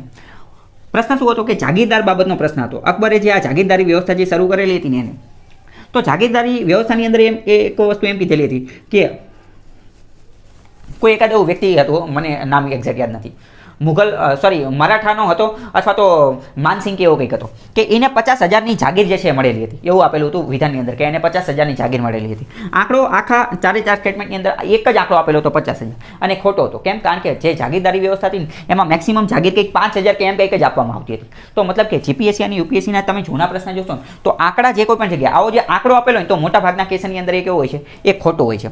તો મતલબ કે આ તમે જૂના પ્રશ્નપત્ર જોશો ને એટલે આવું લોજિક જે છે એ તમે વ્યવસ્થિત સમજી શકશો. જૂના પ્રશ્નપત્રો અને એક્ઝામિનર્સ ફેવરિટ ટોપિક શું છે એની ઉપર અલગ ઓલરેડી ઘણા બધા વિડીયો જે છે એ બનાવેલા છે. બીજી વાત કરીએ અત્યંત મહત્વની વસ્તુ કે પરીક્ષાની અંદર પેન કઈ વાપરવી, તો આનેથી પણ ઘણો ફરક પડે છે, ઇટ મેટર્સ. તો પેન તમારે કઈ વાપરવી જોઈએ? તો 2.0 વાળી એક જાડા પોઈન્ટની પેન આવે છે, 2.0નો પોઈન્ટ વાળી, એ પેન તમે વાપરજો. એ પેન તમે વાપરશો તો તમારું જે ગોળ રાઉન્ડ કરવાની અંદર જે સમય જે છે એ ખૂબ જ ઓછો લાગશે. તમારે જે દુકાનવાળો અહીંયા જઈને કહેવાનું 2.0 વાળી પેન જે છે એ મૂકો. એની લિંક જે છે હું ડિસ્ક્રિપ્શનમાં આપીશ અથવા તો અહીંયા બાજુમાં તમે જોઈ શકો છો. બીજી વાત કરીએ મેથ્સ, ગણિત જે છે ગણિત, એની અંદર પણ અમુક આ પ્રકારની ટ્રીક અને ટેકનિક જે છે એ લાગતી હોય છે. એની માટે હું અલગથી જે છે એ ક્યારેક વિડીયો બનાવીશ. હવે અત્યાર સુધી મેં તમને ઓલમોસ્ટ લગભગ બધી જ ટેકનિક જે છે એ કહી દીધી છે કે કઈ કઈ ટેકનિકનો ઉપયોગ કરવાનો. હવે આપણે એના સબૂત જોઈએ. ભારતની અંદર અલગ અલગ પરીક્ષાની અંદર ઘણી બધી અલગ અલગ પરીક્ષાઓ લેવાયેલી છે. એમાંથી મેં ઘણા બધા પ્રશ્ન જે છે લીધેલા છે અને અત્યાર સુધીમાં મેં તમને જે કોઈ પણ ટેકનિક કીધી એ બધી ટેકનિકને હવે આપણે સબૂત સ્વરૂપે જોઈએ કે આનો ઓરિજિનલમાં ઉપયોગ કઈ રીતે કરવાનો, અથવા તો હું શું ગોળા મારું છું, અલગ અલગ પરીક્ષામાં જે પૂછાયેલા છે એ પ્રશ્નો આપણે જોઈએ એટલે ખ્યાલ આવે કે આ ટેકનિક કામ કરે છે કે નથી કરતી. તો તમે જોઈ શકો છો કે આ વિધાન જે છે એ સૌથી લાંબુ છે. તો એ જવાબ છે કે કે આકારની અહીંયા હું તમને ડાયરેક્ટ જવાબ જે છે એ સમજાવવાની કોશિશ કરું, બરાબર. એક્સપ્લેનેશન જે છે એ બીજા વિડીયોમાં આપેલી છે તો એ જોઈ લેજો. સૌથી લાંબુ છે. હવે જો આ જો આની અંદર નીતિ આયોગ છે તો નીતિ આયોગ ઓપ્શનમાં આપેલું છે અને એ જે છે એ જવાબ છે. મેં શું કીધું, નીતિ આયોગ હોય તો મોટાભાગના કેસમાં એ જવાબ હોય છે. અહીંયા જો આ બે વિધાન આપેલા છે અને બંને વિધાન જે છે એ સાચા છે. મોટાભાગના કેસમાં એવું હોય છે કે બંને વિધાન જે છે એ સાચા. હવે અહીંયા જો અહીંયા એક જો અહીંયા મેં શું કરેલું છે કે આ બે વિધાન આપેલા છે તો મેં તમને શું કીધું કે જેવું તમે વિધાન વાંચો ને એટલે તરત જ તમે એની બાજુમાં જે છે ને આ કરી નાખો, એની બાજુમાં જ કરી નાખો સાચું છે કે ખોટું છે. તો કે 1930માં તેમને ગણિતશાસ્ત્રમાં નોબેલ પ્રાઇઝ એનાયત કરવામાં આવ્યો. તો ભાઈ સામાન્ય બુદ્ધિ છે, નોબેલમાં તો આ ગણિતમાં તો નોબેલ આપવામાં જ નથી આવતું. તો બીજું જે છે ખોટું છે. અહીંયા ડાયરેક્ટ જ તમને ખબર પડી જાય. આગળ બીજી વાત કરીએ કે આઈસીટી માટે નીચેના વિધાનો જે છે એ ધ્યાને લો, બરાબર. તો બંને વિધાન સાચા છે. આઈસીટી આ ટેકનોલોજીની બાબત છે તો ટેકનોલોજીની અંદર જે છે એ બંને વિધાન જે છે એ સાચા છે. આગળ વાત કરીએ બીજું પણ અહીંયા હું તમને જો ટેકનિક કહી દઉં, આ ક્લાસ 3 લેવલની પરીક્ષામાં ખાસ કામ આવશે. ગમે એ જગ્યાએ તમે જુઓ અને એમાં માની લો કે ભારત લેવલની પરીક્ષા હોય અથવા કોઈ પણ હોય ને એમાં જો ગુજરાત ઓપ્શનમાં આપેલું હોય ને, ગુજરાતની પરીક્ષા તમે આપતા હોય અને જો ગુજરાત ઓપ્શનમાં આપેલું હોય તો તમારે ટિક કરી નાખજો, સાચું પડશે. ગુજરાત ઓપ્શનમાં આપેલું હોય તો ગુજરાત ટિક કરી નાખજો. બીજું અહીંયા પણ જો કે સાયન્સ બિહાઇન્ડ સૂર્ય નમસ્કાર પુસ્તકના લેખક કોણ છે, તો આ સૌથી લાંબુ આ છે. તમે ખુદ વિચાર કરો કે ભાઈ આ નાના છે અને આ સૌથી મોટું છે. અહીંયા તમને એવું નથી લાગતું કે આ આન્સર સામેથી ચાલીને તમને એવું કહે છે કે તું મને ટિક કરી લે, હું જવાબ છું. આગળ જો અહીંયા મેં તમને કીધું કે એ નિવેદન એટલે કે એસર્શન અને કારણ એટલે કે રીઝન. તો એમાં પણ મેં તમને શું કીધું, મોટા ભાગમાં એ તથા આર બંને સાચા છે અને આર એનું સાચું સ્પષ્ટીકરણ છે. મોટા ભાગના 90% કેસની અંદર આ જે છે ને એ જવાબ હોય છે કે એ અને આર બંને સાચા હોય અને આર એનું સાચું સ્પષ્ટીકરણ હોય છે. આગળ વાત કરીએ કે અહીંયા પણ જો સૌથી લાંબુ જે છે આ છે તો સૌથી લાંબુ હોય ને મોટા ભાગના કેસમાં જે છે એ જ જવાબ હોય છે. આગળની વાત કરીએ જો નીતિ આયોગ, અહીંયા મેં તમને શું કીધું, કોઈ પણ જગ્યાએ નીતિ આયોગ તમે જોઈ જાઓ તો નીતિ આયોગ જે છે એ જ જવાબ હશે મોટા ભાગના કેસની અંદર. આગળ જોઈએ શું કહે છે નીતિ આયોગ. જો અહીંયા પણ નીતિ આયોગ જે છે તો નીતિ આયોગ જે છે જવાબ હોય છે. નીતિ આયોગ વાળું તમે ટિક કરશો તમે ક્યારેય વાંધો આવશે નહીં. અહીંયા પણ તમે જોઈ શકો છો જો આ એક પ્રશ્ન પૂછેલો છે તો કેન્દ્ર સરકારની અમૃત યોજના, તો સૌથી લાંબુ જો સૌથી લાંબુ જે હશે મોટા ભાગના કેસની અંદર એ જ જે છે એ જવાબ હશે. આની અંદર જુઓ તમે કે આની અંદર પણ જો સ્વામિત્વ યોજના, તો સૌથી લાંબુ કયું છે, સૌથી આ બધા એકદમ નાના છે, એકદમ એક શબ્દની અંદર પૂરા થઈ જાય અને આ સૌથી લાંબુ છે. આગળનો બીજો પ્રશ્ન જોઈએ. બીજી અત્યંત મહત્વની વસ્તુ, જ્યારે પણ આંકડા આવે ત્યારે હંમેશા એલર્ટ થઈ જાવ, સતર્ક થઈ જાવ. મેં તમને કીધું જીપીએસસી યુપીએસસીમાં મોટા ભાગે તો શું હોય છે, આંકડાવાળું ખોટું હોય. ત્યાં પણ નીતિ આયોગ જવાબ છે તો નીતિ આયોગ જ્યાં પણ આપેલું હોય તો એ તમારે જવાબ ટિક કરી નાખવાનો. અહીંયા જુઓ આની અંદર પણ તમે જુઓ સૌથી લાંબુ જે છે એ જવાબ છે. આ જે છે સૌથી લાંબુ છે અને ઈદ તો જે છે એ જવાબ છે. આગળનું જુઓ અહીંયા શું અત્યંત મહત્વની વસ્તુ, રીડ કેરફુલી ઓબ્ઝર્વેશન. અમુક વસ્તુમાં મેં તમને કીધું ખાસ વસ્તુ જે છે એ તમારે ધ્યાન રાખવાનું, અંદરના કીવર્ડ જે છે એને તમારે સમજવાની કોશિશ કરવાની. ખાસ કરીને રીડ કેરફુલી ધ્યાનપૂર્વક સમજવાનું, ઓબ્ઝર્વેશન અવલોકન કરવાનું, સામાન્ય બુદ્ધિનો ઉપયોગ કરવાનો અને કીવર્ડને જે છે ટાર્ગેટ કરવાનું. અહીંયા જુઓ કે અહીંયા શું આપેલું છે કે ભાઈ ફંડામેન્ટલ ડ્યુટીઝ જે મૂળભૂત ફરજો જે છે ભારતીય નાગરિકોની એની બાબતે નીચેના વિધાનો ધ્યાન લેવાનું. અહીંયા એવું શું કીધું છે, to protect the weaker section and promote social injustice. સામાજિક અન્યાય જે છે ને એને ફેલાવવાનો છે, પ્રમોટ સોશિયલ ઇનજસ્ટિસ. તમે ખુદ વિચાર કરો ક્યારેય સામાજિક અન્યાયને ફેલાવવાનો તો કે ના ન ફેલાવવાનો, સામાજિક ન્યાયને ફેલાવવાનો, એ સોશિયલ જસ્ટિસ જવાબ આવે. તો બીજું વિધાન શું છે, બીજું વિધાન ખોટું છે. અહીંયા તમે તાત્કાલિક ચોકડી મારો, બીજું ચોકડી મારો એટલે તમે તાત્કાલિક જવાબ સુધી પહોંચી જાઓ. તો અમુક આવી વસ્તુ તમે ટાર્ગેટ કરશો તો તમે ફટાફટ જે છે જવાબ સુધી પહોંચી જશો. અહીંયા પણ તમે જુઓ કે સૌથી લાંબુ કયું છે તો સૌથી લાંબુ આ છે. આની સિવાય બીજું જોઈએ કે આમાં પણ જો 4 આપેલું છે અને 1 and 2 જવાબ છે. આની અંદર મેં તમને શું કીધું કે ગમે ત્યારે તમે જો ગુજરાત લેવલનું હોય ને તો ગુજરાત ઓપ્શનમાં આપેલું હોય તો ગુજરાત જવાબ આવશે, ભારત ઓપ્શનમાં આપેલું હોય તો ભારત જવાબ આવશે. ગુજરાત આપેલું હોય તો ગુજરાત તો જવાબ આવશે જ, તે ભારત આપેલું હોય તો ભારત જે છે જવાબ આવશે. હવે અહીંયા સમજો, આ પણ મેં આની પહેલાં સમજાવેલું છે, અત્યારે ફરીથી કહી દઉં કે ઉદાર શક્તિની અંદર જે છે એ કયા 2 દેશ ભાગ લેશે, તો ભારત તો આવશે જ, તે ભારત આવશે જ, તે તો ફાઇનલ થઈ ગયો. હવે જો અહીંયા સમજો ઓનલી 2 and 3 બે કોણ છે, ચાઇના અને ભારત. ચાઇના અને ભારત તમે ખુદ વિચાર કરો, ભારત અને ચાઇનાને કેટલાય સમયથી લપ ચાલે છે, તો શું ભારત એની સાથે કોઈ એક્સરસાઇઝ કરશે તો કરશે નહીં. ઓપ્શન એ આવશે. ઓપ્શન બી જુઓ 3 અને 4 ચાઇના અને સિંગાપોર, એ ચાલે નહીં. કેમ? કારણ કે ભારત તો જવાબમાં આવવું જોઈએ, ભારત જવાબમાં આવવું જોઈએ. આ જો 1 and 4 તો કોણ છે, મલેશિયા અને સિંગાપોર, એ ન ચાલે કારણ કે ભારત જવાબમાં આવવું જોઈએ. તો જવાબ અહીંયા તમે ફટાફટ જ જોઈ શકો છો કે જવાબ શું આવશે. જવાબ જે છે એ બીજા નંબરનું જે છે આવશે કે ભારત અને મલેશિયા જે છે એ આવશે. જો મેં તમને એક બીજી ટેકનિક કીધી હતી શું કે ગમે ત્યારે ગુજરાતી લખેલું હોય અને એની બાજુમાં ઇંગ્લિશ લખેલું હોય તો એ જ જવાબ હશે. તો અહીંયા પણ તમે જો આ 4 ઓપ્શન જો 4 ઓપ્શન જોઈને તમને એવું નથી લાગતું કે ઓપ્શન એ જે છે ને એ તમને સામેથી એવું કહે છે કે તું મને ટિક કરી લે, હું જ જવાબ છું. અહીંયા જો આ એની નીચેનો ઓપ્શન પણ આપણે જોઈ શકીએ છીએ. એમાં પણ જો આ સૌથી મોટું છે બધાની અંદર અને એ જ જવાબ છે. આગળ જોઈએ, આની અંદર પણ તમે જુઓ કે આની અંદર જે સૌથી લાંબુ કયું છે, સૌથી લાંબુ વિધાન બી છે અને એ જ જવાબ છે. તો અહીંયા એ બધી વસ્તુને ખાસ ધ્યાન લેવાનું છે. અહીંયા થયો જો ઓલ ઓફ ધ અબવ, મેં તમને શું કીધું 90% કેસની અંદર all of the above, none of the above, 1 and 2, both of, એ જે છે એ જવાબ આવતો હશે. આગળ જોઈએ, અહીંયા પણ જુઓ તમે કે both A and R true and R is the correct explanation of A. તો આ પણ મેં તમને પહેલાં જ ટેકનિક કહી દીધી, મોટાભાગના કેસમાં એ જે છે જવાબ હોય છે. બીજી અત્યંત મહત્વની વસ્તુ, જ્યારે તમને કાંઈ ખબર ન પડે તો તમે આની અંદર પણ જઈ શકો છો કે બધા જ સાચા છે, એ જે છે ટેક કરી નાખવાનું જ્યારે તમને કાંઈ ખબર ન પડે ત્યારે. પણ જ્યારે કાંઈ ખબર ન પડે ત્યારની વાત છે આ બધી. અહીંયા પણ જો તમે જોઈ શકો છો નીતિ આયોગ ઓપ્શનમાં આપેલું છે અને નીતિ આયોગ જે છે એ જવાબ છે. અહીંયા તમે જુઓ, હવે જો આ પ્રશ્નમાં પણ હું તમને થોડું સમજાવીશ. આમાં તમારે સામાન્ય બુદ્ધિનો ઉપયોગ કરવાનો છે. શું કહે છે, which bank and WAARE collaborate to finance project for consumer and channel partner. એટલે કે નીચેનામાંથી કઈ બેંક અને આ એક બીજી સંસ્થા છે એ બંને કરાર કરેલા છે કન્ઝ્યુમર ચેનલ પાર્ટનરના પ્રોજેક્ટ જે છે એને લોન આપવા માટે. ટૂંકમાં લોન આપવા માટે કઈ બેંકે જે છે કરાર કરેલો છે. અહીંયા આપણને એ તો ખબર પડી ગઈ કે કોઈ બેંકે કરાર કરેલો છે, તો સેબી અને ઈરડાઈ તો આવશે જ નહીં, કેમ કારણ કે એ બેંક નથી. અહીંયા આપણને ક્વેશ્ચન ખુદ હિન્ટ આપે છે કે હું બેંક જે છે એની જ વાત કરું છું, તો સેબી અને ઈરડાઈ તો આવશે જ નહીં. તો જો અહીંયા મેં તમને કીધું, તમારે આ પણ ખાસ યાદ રાખવાનું. તમને જો પરીક્ષામાં એવું લાગે કે આ જવાબ તો છે જ નહીં, તો એની ઉપર ડાયરેક્ટ જ ચોકડી મારવાની. અહીંયા જો તમે જોવો છો બોલપેનથી ચોકડી મારેલી છે, એટલે એની ઉપર ધ્યાન જ ન જાય. હવે આરબીઆઈ અને એસબીઆઈ બે બચે, તમે ખુદ વિચારો. હવે આરબીઆઈ કોઈ સંસ્થાને કહીને લોન આપતી જ નથી. આરબીઆઈ માત્ર બેંકને લઈને લોન આપે છે, અમુક વાર સરકારને લઈને લોન આપે. તો આમાં વધારે એપ્રોપ્રિએટ એ જ લાગે છે કે એસબીઆઈ જે છે એ જવાબ હોઈ શકે. આગળ જો અહીંયા પણ નીતિ આયોગ જવાબ ઓપ્શનમાં આપેલું છે અને એ જ તો શું છે, એ જ જવાબ છે. અહીંયા પણ તમે જોઈ શકો છો સૌથી લાંબી લાઈન કઈ છે, ભાઈ આ 2 લાઈન છે. અહીંયા બધું એક સિંગલ લાઈનમાં જે છે પૂરું થઈ જાય છે. તો સૌથી લાંબુ એ જવાબ હોય, પહેલાં જ મેં કહી દીધું. આગળ આની અંદર પણ જો સૌથી લાંબુ જે છે એ જવાબ છે. આગળ મેં તમને હમણાં જ કીધું કે જ્યાં ગુજરાતી પણ આપેલું હોય અને બાજુમાં ઇંગ્લિશ પણ આપેલું હોય તો એ જવાબ છે. હવે આમાં પણ તમે ખુદ જો 4 ઓપ્શન વાંચો તમને એવું નથી લાગતું કે જે ઓપ્શન જે છે એ સામેથી તમને બોલાવે છે કે હું જવાબ છું, મને તું ટીક કરી લે. આગળ બીજી વાત, અહીંયા પણ તમે જોઈ શકો છો કે જે બંને જે છે એ અને બી બંને જે છે એ જવાબ આપેલું છે. આ જે છે ને એ આઈ થિંક બિન સચિવાલયમાં પૂછાયેલું છે. આમાં મેં ઓલમોસ્ટ બધા જ ક્વેશ્ચન જે છે ક્લાસ 3 થી લઈને ક્લાસ 1 2 જીપીએસસી યુપીએસસી બધા જ પ્રશ્ન જે છે એ લઈ લીધેલા છે. અહીંયા પણ જો એ અને બી બંને જે છે, એ અને બી બંને, તો મોટાભાગના કેસમાં એ પણ જવાબ જે છે આવતું હોય છે. હવે અહીંયા પણ તમે જો મેં તમને શું કીધું, ઇંગ્લિશ અને ગુજરાતી બંને હારે હોય, તો આ ઇંગ્લિશ અને ગુજરાતી બંને હારે છે અને એ જ જવાબ છે. આ સચિવાલયમાં પૂછાયેલો પ્રશ્ન છે. અહીંયા બીજી વાત કરીએ કે ભારતીય તટરક્ષક, તો આમાં પણ એક રીતે તમે જોઈ શકો છો સૌથી લાંબુ આ છે અને એ જ જવાબ છે. સૌથી લાંબુ જે હોય આ એની નીચેનો પ્રશ્ન જુઓ તો એમાં પણ સૌથી લાંબુ જે છે આ છે અને એ જ જે છે એ જવાબ છે. આગળનો પ્રશ્ન જુઓ, અહીંયા જુઓ તમે આ અવરક્ત ગુજરાતીમાં અને એની બાજુમાં ઇંગ્લિશમાં, આ પણ તમે ઓપ્શન વાંચો. અલગ કયું તરી વાળે છે. હવે ભાઈ આમાં રિઝનિંગ પૂછેલું હોય તો સૌથી અલગ આ જ તરી પડે છે, તો એ તો જે છે એ જવાબ આવશે. આગળનું બીજી વાત કરીએ, સૌથી લાંબુ જો સૌથી લાંબામાં લાંબુ આ છે, તો એ તાત્કાલિક જ જવાબ આવી જશે. હવે જો અહીંયા તમે બીજું એ પણ વિચારી શકાય કે ભાઈ આ તો એ અને બી બંને જવાબ આવવું જોઈએ, તો એ તો અહીંયા લાગુ પડતું નથી, પરંતુ અહીંયા જો આ જે છે એ લાગુ પડે છે અને આ લાગુ પડે, તો ઓપ્શન એ જે છે જવાબ આવશે. આગળ બીજી મેં તમને જે ટેકનિક કીધેલી હતી, બરાબર, તો 3 વિધાન તમારે વાંચવાના અને આ જે છે આને તમારે ખાસ ધ્યાન રાખવાનું. પહેલું વિધાન વાંચ્યું તમને એવું લાગે છે કે સાચું છે તો સાચું કરી નાખવાનું, બીજું ખોટું તો ખોટું કરી નાખવાનું. આ તમે જ્યારે કરશો, નાના બાળકો જે કરતા હોય પ્રાથમિક શાળાની અંદર એ પ્રકારનું સાચું ખોટું ટ્રુ ફોલ્સ જ્યારે તમે ગેમ રમવાની શરૂ કરી દેશો ને અહીંયા, તો પણ તમને જે છે ઘણું જે છે એ ફાયદો થઈ જશે. આ યુપીએસસીની અંદર પૂછાયેલો પ્રશ્ન છે, ટ્રેન્ડ બેઝડ ક્વેશ્ચન છે. યુપીએસસીને પણ તમે આને આવી રીતે ટાર્ગેટ કરી શકો છો. જો પહેલું શું કહે છે કે the value of Indo Sri Lanka, Bharat અને શ્રીલંકા વચ્ચેના જે ટ્રેડ વ્યાપાર સંબંધો જે છે એ કન્સિસ્ટન્ટલી ઇન્ક્રીઝડ, સતત એમાં વધારો થયેલો છે ઇન લાસ્ટ ડિકેડ, છેલ્લા 10 વર્ષની અંદર, છેલ્લા દશકાની અંદર સતત વધારો થયો છે. મેં તમને પહેલાં જ કીધું સતત વધારો થયો એ ઇમ્પોસિબલ. એવું કઈ રીતે ઘડીક વધારો થાય ઘડીક ઘટાડો થાય, એ ઝીગઝેગ પ્રકારે ચાલતું હોય, કંઈ સતત વધારો થાય એવું જરૂરી ન હોય. તો પહેલું વિધાન ખોટું છે.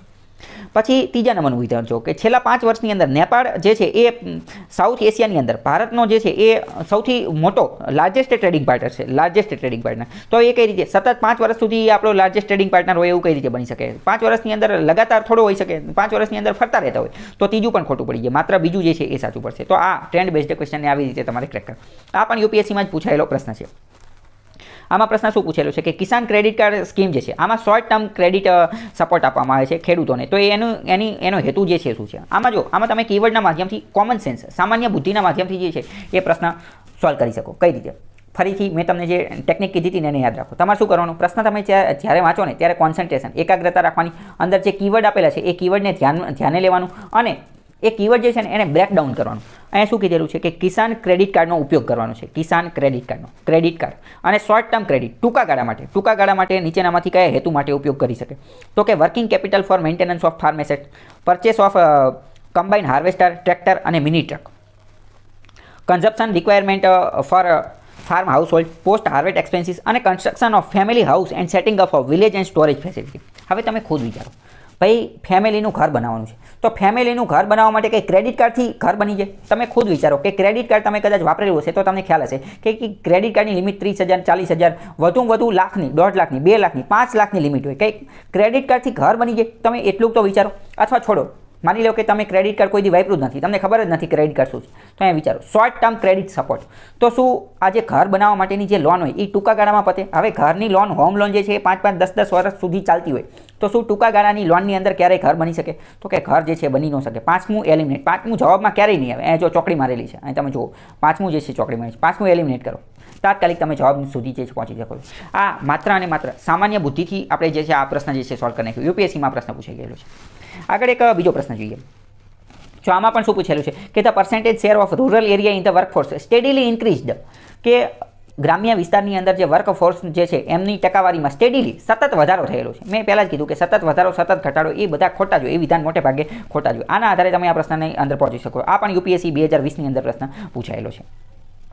આગળનું એક બીજું વિધાન જોઈએ કે જો અહીંયા હું તમને એક બીજી વાત કહું. છેલ્લા થોડા સમયથી યુપીએસસીએ શું કરેલું છે, 2-3 વર્ષથી એવું જોવા મળ્યું છે કે યુપીએસસી પોતાના પ્રશ્નની અંદર શું કરે, અકોર્ડિંગ ટુ કોન્સ્ટિટ્યુશન, કે બંધારણ પ્રમાણે આમ કીધેલું છે અથવા બંધારણ પ્રમાણે આમ કીધેલું છે, અને એવા વિધાન જે છે ને એ અમુક વાર ખોટા હોય છે. અથવા તો ટૂંકમાં તમારે આમાં કોન્સેપ્ટ ક્લિયર રાખવાનો. ઘણી બધી વસ્તુ જે છે ને આમાં 2-3 વસ્તુ, એક તો કોન્સ્ટિટ્યુશન અને એક તો કોન્વેન્શન. કોન્વેન્શન એટલે કે પરંપરા. એવી વસ્તુ બંધારણમાં લખેલી ન હોય. અમુક વસ્તુ બંધારણમાં લખેલી હોય અને અમુક વસ્તુ બંધારણમાં ન લખેલી હોય, પરંતુ એ અનરિટન રૂલ્સ હોય, એટલે કે અલિખિત નિયમ હોય, ઘણા લાંબા સમયથી પરંપરાથી, રૂઢિઓથી ચાલ્યું આવતું હોય, એટલે એ નિયમ બની ગયો હોય, પરંતુ એવું કંઈ બંધારણમાં ન લખેલું હોય. ફોર એક્ઝામ્પલ સમજો, અહીંયા શું આપેલું છે કે ભારતનું બંધારણ જે છે એની અંદર બેઝિક સ્ટ્રક્ચરનો કોન્સેપ્ટ આપેલો છે અને એની અંદર ફેડરલિઝમ, સેક્યુલરિઝમ, ફંડામેન્ટલ રાઇટ અને ડેમોક્રેસી બધું આપેલું છે. તો એ વિધાન ખોટું છે, કારણ કે ભારતીય બંધારણમાં કાંઈ આ બેઝિક સ્ટ્રક્ચર નથી આપેલું. બેઝિક સ્ટ્રક્ચર તો આપણે આ જે કેશવાનંદ ભારતીનો કેસ હતો ને એમાં સુપ્રીમ કોર્ટે એનો ઈજાદ કરેલો છે. તો છેલ્લા થોડા સમયથી યુપીએસસીમાં એવો ટ્રેન્ડ જોવા મળેલો છે કે અકોર્ડિંગ ટુ કોન્સ્ટિટ્યુશન આ વસ્તુ, આ કીવર્ડ જે છે ને એની ઉપર ફોકસ મારે. હવે જીપીએસસી પણ થોડા સમયમાં આની કોપી કરે તો તમે સતર્ક થઈ જશો. એટલે તમારે મેઇન શું વિચારવાનું કે તમારે વિચારવાનું કે શું બંધારણમાં આવું આપેલું છે. તો આમાં તમે એક બીજું પણ કામ કરી શકો. તમે સ્ટડી કરો, અભ્યાસ કરો, ત્યારે તમારે એવી રીતે અભ્યાસ કરવાનો કે બંધારણમાં કઈ કઈ વસ્તુ આપેલી છે, કઈ કઈ વસ્તુ પરંપરા છે. તો બંધારણમાં જે આપેલું છે એને એ રીતે તમારે પહેલેથી જ વિચાર લેવાનું કે બંધારણમાં આપેલું છે કે નહીં. અભ્યાસ કરો ત્યારે ધ્યાન લઈ લેવાનું. આગળનું બીજું જો, આમાં પણ તમે જો, હવે ભાઈ સૌથી મોટું આપેલું છે, સૌથી મોટું વિધાન કયું છે? આ બી, તો એ જ જવાબ છે. આગળનું જો, લોકસભામાં એંગ્લો ઇન્ડિયન, તો સૌથી મોટું કયું છે? તો સૌથી મોટું આ છે, તો એ જ જવાબ છે. બરાબર. અને સૌથી મોટું હોય મેં તમને કીધું એ ટીક કરવાનું. આની અંદર જો 130ની અંદર, તો એમાંય સૌથી મોટું આ છે, તો એ જ તો જવાબ છે. સૌથી મોટું હોય તમે એ ટીક કરી નાખજો, તમારું જવાબ સાચો પડશે. આની અંદર જો બીજું હું તમને એ પણ કહીશ કે લાગુ પડતું નથી, તો અહીંયા નથી ઉપર જો મેં ગોળ રાઉન્ડ કરેલું છે. ગમે ત્યારે હું નેગેટિવ પૂછેલું હોય તો એની ઉપર ગોળ રાઉન્ડ કરો, ઇનકરેક્ટ ઉપર, રોંગ ઉપર, નથી ઉપર, એની ઉપર ગોળ રાઉન્ડ કરો, તમે ક્યારેય ખોટું ન પડે. હવે બીજું જો, અહીંયા તમે જો આ સાચું છે, તો અહીંયા સાચું લાગે તો સાચું કરી નાખવાનું. આ સૌથી લાંબુ છે, તો એ જવાબ જે છે એ ટીક કરવાનું. એની પછીનો ક્વેશ્ચન જો, તો આ 140માં, અહીંયા પણ જો, આ પણ જે છે એ સૌથી લાંબુ છે, તો સૌથી લાંબુ આ ઉપરના બધા એક એક લીટીમાં પૂરા થઈ જાય છે, આ 2 લીટીમાં પૂરું થઈ છે, તો એ જ જવાબ હશે. આ પણ જીપીએસસીમાં પૂછાયેલો પ્રશ્ન છે, કોઈ મેં મારી રીતે નથી બનાવેલું. અમુક વાર મેં તમને કીધું કે અમુક વાર વાતની આ જે વિધાનવાળા વાક્ય છે ને, તો એમાં અતિશયોક્તિ આપેલી છે. એવું લાગે કે ભાઈ તમે તમારા ભાઈબંધારે વાત કરો છો અથવા ગોળા મારે છે, એકદમ આમ હવામાં વાત કરતા હોય ને એવું આપણને લાગે કે જાણે આમ મજાક ચાલતો હોય ને એવું. જેમ કે સમજો, મોતિયાના લક્ષણોમાં નિસ્તેજ રંગો દેખાવા, ઝાંખી દ્રષ્ટિ, પ્રકાશની આસપાસ પ્રભામંડળનો સમાવેશ થાય છે. ચાલો પહેલું એવું કહે છે. અને બીજું વિધાન શું કહે છે કે આંખના લેન્સની કેન્દ્રીય લંબાઈ ગમે તેટલી હદ સુધી ઘટાડી શકે. તમે વિચાર કરો, ગમે એટલી હદ સુધી ઘટાડી શકે એટલે શું 0 કરી શકે? ઘટાડવી એનો મતલબ શું? 1 કરવી, 2 કરવી, 3 કરવી, તો શું 0 પણ કરી શકે? તો એવું લાગે છે કે ભાઈ અતિશયોક્તિની વાત કરે છે, ગમે એટલી હદ સુધી ન ઘટાડી શકે, એની કંઈક લિમિટ હોય. ભાઈ સાયન્સ છે, કંઈ ભગવાન નથી કે ગમે એટલું કરી શકાય. તો મતલબ કે એક વસ્તુ તમારે ખાસ યાદ રાખવાની કે અમુક વાર વિધાનની અંદર જે છે ને એ અતિશયોક્તિ આપેલી હશે, એવું કંઈક આમ હવામાં જ વાત કરતા હશે, તો એ બીજું ખોટું છે. બીજું એલિમિનેટ કરો, તાત્કાલિક જવાબ સુધી પહોંચી જાઓ. આગળનું વિધાન છે, આમાં પણ જો અતિશયોક્તિ આપેલું છે. આમાં જો 3જા નંબરનું વિધાન જો કે સેશન્સ ન્યાયાધીશ કોઈ પણ કેસમાં મહત્તમ સજા તરીકે આજીવન કારાવાસ આપવાની સત્તા ધરાવે છે. હવે તમે વિચાર કરો, કોઈ પણ કેસમાં ભાઈ આજીવન દીધી, કોઈ માની લો ખાલી પાકીટ ચોર્યું છે, અથવા તો માની લો કે ખાલી કોકને લાફો માર્યો છે, એવો કેસ આવ્યો છે, અથવા તો માની લો કે કોકને ગાયડું દીધી છે, ખાલી કંઈક ટ્રાફિકનું સિગ્નલ તોડ્યું છે, એવો કેસ છે, તો શું એમાં તે આજીવન કારાવાસની લીધે? થોડુંક તો વિચાર કરો, આ જે કીવર્ડ જે છે એને ટાર્ગેટ કરો અને વિચારો કે ભાઈ આ અતિશયોક્તિ વાત કરે છે, મોટી મોટી હવામાં વાતો કરતા હોય એવું ચાલે છે. તો ત્રીજું વિધાન તો ખોટું છે, ત્રીજું એલિમિનેટ કરો, તોય તમે 50-50 સુધી પહોંચી જાઓ. બરાબર. તો આગળનું જોઈએ. આગળમાં પણ જો, કંપની અધિનિયમ 2019 હેઠળ નોંધાયેલી સરકારી કંપનીઓએ કોર્પોરેટ કર ભરવા બંધાયેલ નથી. આમાં અતિશયોક્તિ એવું નથી લાગતું કે ઇન્કમ ટેક્સ સરકારનું મેઇન કામ શું છે કે ભાઈ ઇન્કમ ગમે ત્યાંથી આવક જે છે પ્રાપ્ત કરવી. તો આમાં તો શું કહે છે કે જે સરકારી કંપની હોય ને સરકારી કંપની એને કોર્પોરેટ કર ભરવાનો નહીં. તો એવું તો કઈ રીતે બની શકે? સરકાર કંઈ ખુદ પોતાના પગ ઉપર થોડી કુહાડી મારશે? સરકારનું તો એવું જોઈએ ને કે અમને વધુને વધુ આવક મળે, વધુને વધુ કર મળે, વધુને વધુ પૈસા મળે. તો એ આવું તો કઈ રીતે કરી શકે? તો અહીંયા સામાન્ય બુદ્ધિથી ખબર પડે કે બીજું ખોટું છે. બીજું પ્રશ્ન શું કહે છે કે which of the following statement are correct regarding the powers of Indian parliament in the context of article 3. અનુચ્છેદ 3ના સંબંધમાં ભારતીય સંસદ પાસે કયા કયા પાવર રહેલા છે? ચોથા નંબરનું વિધાન વાંચો. ચોથા નંબરનું વિધાન શું કહે છે કે in case of union territory એટલે કે કેન્દ્ર શાસિત પ્રદેશની અંદર પ્રેસિડેન્ટ રાષ્ટ્રપતિ શું કરશે? રાષ્ટ્રપતિ will take special permission of the Rajya Sabha. કે યુનિયન ટેરેટરી કેન્દ્ર શાસિત પ્રદેશના સંબંધની અંદર રાષ્ટ્રપતિ રાજ્યસભાની વિશેષ પરમિશન લેશે. હવે અહીંયા તમે વિચારો, સામાન્ય બુદ્ધિની વાત છે. રાજ્યસભામાં કોણ હોય? રાજ્યસભામાં કોણ બેઠું હોય? તો કે રાજ્યસભામાં જે છે ને એ રાજ્યના પ્રતિનિધિ બેઠા હોય. શું યુનિયન ટેરેટરીના પ્રતિનિધિ અહીંયા બેઠા હોય? તો એને કંઈ લેવા દેવા જ નથી. અથવા તમે વિચાર કરો, યુનિયન ટેરેટરીમાં ડાયરેક્ટ કોણ શાસન કરતું હોય? તો યુનિયન ટેરેટરીમાં તો ભાઈ ડાયરેક્ટ રાષ્ટ્રપતિ ખુદ શાસન કરતા હોય. રાષ્ટ્રપતિ કે એ જ અહીંયા કાનૂન બની જાય. તો યુનિયન ટેરેટરીની વાત છે તો એને રાષ્ટ્રપતિ યારે શું લેવા, એને રાજ્યસભા સાથે શું લેવા દેવા? એ બેને કંઈ લેવા દેવા જ નથી. રાજ્યસભામાં તો હકીકતમાં રાજ્ય જે હોય ને રાજ્ય એનું પ્રતિનિધિત્વ હોય. યુટીનું તો અહીંયા કાંઈ પ્રતિનિધિત્વ જ નથી. એટલે કે in case of union territory president will take special permission of the Rajya Sabha. But why? What is the relation between UT and Rajya Sabha? એ બંનેની વચ્ચે કોઈ એટલો સંબંધ જ નથી. તો અહીંયા તમને થોડું ઘણું સામાન્ય જ્ઞાન હોય તો એના માધ્યમથી પણ તમે જવાબ સોલ્વ કરી શકો છો. આ પણ જીપીએસસીમાં પૂછાયેલો પ્રશ્ન છે. ચોથું ખોટું છે. ચોથાને એલિમિનેટ કરો, તાત્કાલિક તમે જવાબ સુધી પહોંચી જાઓ. આગળનું આ પણ જો એક અતિશયોક્તિવાળી વાત કરેલી છે. શું કહે છે કે which of the following statement is or are correct regarding creamy layer in reservation. કે રિઝર્વેશનની અંદર જે ક્રીમી લેયર આપવામાં આવે છે ને એની બાબતે કયું સાચું છે? બીજું જુઓ કે the person holding constitutional position like president, vice president and જજ of high court are exempted from the creamy layer, they can avail the OBC reservation. કદાચ તમને ક્રીમી લેયરનો થોડો ઘણો કોન્સેપ્ટ ખબર હોય તો તમને ખબર હશે કે ભાઈ ક્રીમી લેયરનો મતલબ શું, કે અમુક વ્યક્તિઓને અનામત જે છે રિઝર્વેશન જે છે મળતું હોય, પરંતુ જે વ્યક્તિ પાસે ક્રીમી લેયર છે ને ક્રીમી લેયર એને અનામત મળે, પરંતુ માની લો કે જેની પાસે ક્રીમી લેયર નથી તો એને અનામત ન મળે, એને અનામત મળે નહીં. ટૂંકમાં જેની પાસે ક્રીમી લેયર નથી એને અનામત ન મળે. તો અહીંયા તો એમ કહેશે કે જે બંધારણીય દરજ્જો ધરાવતો હોય રાષ્ટ્રપતિ, ઉપરાષ્ટ્રપતિ, હાઈકોર્ટના જજ, એ બધા લોકો જે છે ને એમને ક્રીમી લેયરના દાયરામાંથી બહાર રાખવામાં આવેલા છે અને એ લોકો ઓબીસી રિઝર્વેશનનો લાભ લઈ શકે. હવે તમે ખુદ વિચારો, રિઝર્વેશન કોને આપવામાં આવે? અનામત કોને આપે? જે દબાયેલા લોકો હોય, જે કૂચડાયેલા લોકો હોય, કે જેને ભાઈ યોગ્ય પ્રતિનિધિત્વ ન મળેલું હોય, કાંઈ એમની પાસે કંઈ ખાવા પીવા કંઈ હોય ને એને આપવામાં આવે. જેને યોગ્ય સ્થાન મળેલું નથી એને આપવામાં. હવે આ હાઈકોર્ટના જજ, આ પ્રેસિડેન્ટ, રાષ્ટ્રપતિ એ ઓબીસી રિઝર્વેશન માટે કંઈ ભીખ માંગે, આ ઉપરાષ્ટ્રપતિ એ કંઈ ભીખ માંગે. મતલબ કુછ બી આમાં એટલી અતિશયોક્તિવાળું વાક્ય અહીંયા અંદર ઠોકી દીધેલું છે કે અંદર જોઈને જ તે સામાન્ય બુદ્ધિનો ઉપયોગ કરીને ખબર પડી જાય કે ભાઈ રાષ્ટ્રપતિ, ઉપરાષ્ટ્રપતિ, હાઈકોર્ટના જજ એને ભાઈ ઓબીસીના રિઝર્વેશનની એટલી ન જરૂર પડતી હોય. એમનો પગાર લાખો રૂપિયાની અંદર પગાર પાડતા હોય, એની સિવાય બીજું આડાવડા 2 નંબરની આવક નહીં બધું આવતું, એમને ઓબીસી રિઝર્વેશનની ન જરૂર પડે. તો બીજું ખોટું છે. બીજું ખોટું કરો તમે તાત્કાલિક જવાબ સુધી પહોંચી જાઓ. આગળનું એક વિધાન જોઈએ કે which of the following statement is correct regarding effects of national emergency. રાષ્ટ્રીય કટોકટી જે છે એની બાબતે વિધાન જે છે એ ધ્યાને લેવાના છે. બીજા નંબરનું વિધાન જુઓ કે during emergency the president can issue ordnance on state subject even if parliament is in session. એટલે ટૂંકમાં એવું કહેવા માંગે છે કે કટોકટીની પરિસ્થિતિ દરમિયાન રાષ્ટ્રપતિ રાજ્ય યાદીના વિષય ઉપર પણ ઓર્ડિનન્સ વટહુકમ બહાર પાડી શકે છે. ક્યારે? જો પાર્લામેન્ટ સંસદ સત્તામાં છે ને સંસદ સત્રમાં છે તોય તે જે છે ને એ વટહુકમ બહાર પાડશે. તમે ખુદ વિચાર કરો. તો પાર્લામેન્ટ શું કરશે? પાર્લામેન્ટ હું સજાવટ હાટું મૂકેલી છે. બીજું વિધાન તમને જોઈને જ ખબર પડે છે કે ભાઈ વટહુકમ બહાર પાડવાનું કામ કોનું છે. વટહુકમ ક્યારે બહાર પાડે? જ્યારે પાર્લામેન્ટ સત્રમાં નથી ત્યારે, સંસદ સત્રમાં નથી. તો સંસદ સત્રમાં છે તો પાર્લામેન્ટ શું લેવા, તો પ્રેસિડેન્ટ જે છે શું લેવા જે છે ઓર્ડિનન્સ બહાર પાડશે. તો અહીંયા તાત્કાલિક ખબર પડી જાય કે બીજું જે છે એ ખોટું છે. આગળના વિધાન જોઈએ તો આગળની અંદર પણ અહીંયા અમુક પ્રકારની અતિશયોક્તિ આપેલી છે. જેમ કે Indian ocean is the smallest ocean. Hind મહાસાગર જે છે સૌથી નાનામાં નાનો મહાસાગર છે. તો એને તમે એલિમિનેટ કરો તો તમે તાત્કાલિક જવાબ સુધી પહોંચી જાઓ. એ વિધાન ખોટું છે. અહીંયા ચોકડી મારી દેવાની ખોટું હોય તો. પછી શું કહે છે કે India is the largest wheat producing country in the world. એટલે કે સમગ્ર વિશ્વની અંદર ભારત જે છે એ સૌથી વધુ ઘઉં ઉગાડે છે. તો આ પણ અતિશયોક્તિની વાત કરે છે. હવામાં વાત કરે છે ભાઈ ભારતમાં ખુદનું પૂરું નથી થતું. ખુદના ઘઉં જે છે આપણે અમુક વાર બહારથી મંગાવવા પડે છે. તો સૌથી વધુ ક્યાંથી મંગાવતો હોય? તો ચોથું ખોટું છે. ચોથું ખોટું કરો તાત્કાલિક જવાબ સુધી જે છે એ તમે પહોંચી જાઓ. આગળ જોઈએ એક શું આપેલું છે તો કે કોડ ઓન વેજીસ 2019. જે વેજ એટલે કે વેતન માટેના નિયમો આવેલા હતા 2019ની અંદર 4 અલગ અલગ પ્રકારના લેબર કોડ આવેલા હતા એની બાબતે વિધાન આપેલું છે. ચોથા નંબરનું વિધાન જો કે only employees working on monthly basis are covered under this scheme. એટલે કે માત્ર જે માસિક એટલે કે મહિનાના લેવલે જે પગાર લેતા હોય અથવા તો મહિનાના કામથી જે કામ ધંધો કરતા હોય એને જ આ કોડની અંદર ધ્યાને લેવામાં આવેલા છે. તો તમે ખુદ વિચાર કરો, એવું હોઈ શકે? તો એવું તો હોય જ ન શકે, કારણ કે અમુક એવો હોય જે 6 મહિનાનો પગાર લેતો હોય, અમુક અઠવાડિયાનો પગાર લેતો હોય, અમુક રોજનો પગાર લેતો હોય. ભારતની અંદર તમને જોયેલા હશે કે ઘણા બધા મજૂર લોકો એવા છે કે જે ટકનું લઈને ટકનું ખાતા હોય. સવારે કામ મજૂરીએ જાય, સાંજે જે પગાર મળે ને એના આધારે જે છે ખાવાનું ખાતા હોય. તો અહીંયા મંથલી એ તો વિધાન તાત્કાલિક જ ખોટું પડી જાય, સામાન્ય બુદ્ધિથી તમને ખબર પડી જાય. આગળ બીજો પ્રશ્ન જોઈએ. હવે જો આ પણ પ્રશ્ન જે છે એ એકદમ સામાન્ય બુદ્ધિનો પ્રશ્ન છે. આમ લાગે કે ભાઈ કેટલું ખતરનાક લેવલ. અહીંયા આપેલું છે નેશનલ ડિજિટલ લાઇબ્રેરી, અહીંયા આપેલું છે નેશનલ એકેડેમિક ડિપોઝિટરી, અહીંયા આપેલું છે ઈ યંત્ર અને અહીંયા આપેલું છે ઈ શોધ સિંધુ. અહીંયા તમે ધ્યાન કરો કે ઈ યંત્ર અને હવે અહીંયા આ ધ્યાનપૂર્વક વાંચશો ને તો તમને ખ્યાલ આવશે. હું ડાયરેક્ટ તમને જવાબ કહું છું, બધું અત્યારે સમજાવતો નથી.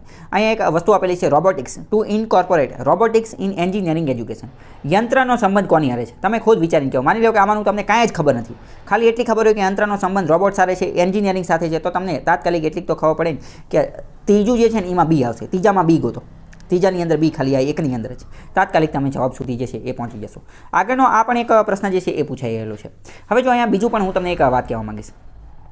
અમુક વાર આવા પ્રશ્ન જે છે પૂછી રહ્યો, અથવા તો અમુક વાર દિવસના આધારે પ્રશ્ન જે છે પૂછી રહ્યો, દિવસના આધારે. આ દિવસના આધારે જ પ્રશ્ન પૂછેલો છે. તો એમાં તમારે શું કરવાનું? મોટાભાગના કેસની અંદર એવું જોવા મળેલું છે કે તાજેતરમાં જે દિવસ ગયેલો હોય ને એ જ દિવસ જે છે જવાબ આવતો હોય. ફોર એક્ઝામ્પલ, આ જો એક પ્રશ્ન પૂછેલો છે કે consider the following facts. It is N ancient Hindu વૈદિક ફેસ્ટિવલ. ભારતનો પ્રાચીન હિન્દુ વૈદિક ધર્મનો તહેવાર છે અને આ સોલાર ડેટી સૂર્ય અને જે શાસ્તી દેવી જે છે એને સમર્પિત છે અને પ્રતિહાર અથવા તો સૂર્ય શાંતિ જે છે, સૂર્ય સશાંતિ એની તરીકે ઓળખાય છે. તો આ કયા તહેવારની વાત કરે છે, કયા ફેસ્ટિવલની વાત કરે છે?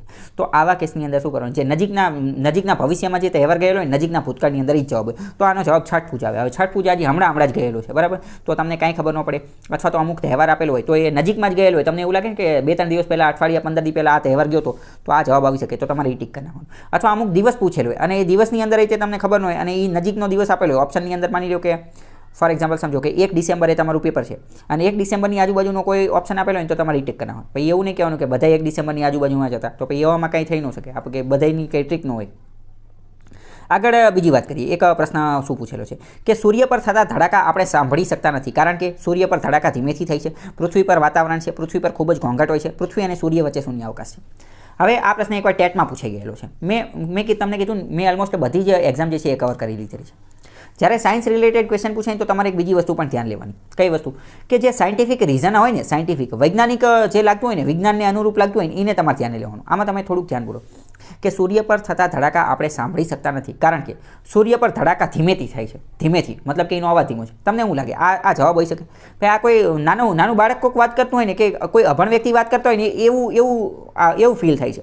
પછી એમ કહે છે પૃથ્વી પર વાતાવરણ છે. ત્રીજા નંબરનું શું કહે છે કે પૃથ્વી પર ખૂબ જ ઘોંઘાટ હોય છે. આ કોઈ વાત છે? તમે ખુદ વિચારો કે ભાઈ પૃથ્વી ઉપર ઘોંઘાટ છે, એના કારણે સૂર્યના ધડાકા જે છે એ આપણે સાંભળી શકતા નથી. આ જવાબ હોઈ શકે. આ કોઈ મજાકમાં વાત કરતું હોય એવું લાગે છે.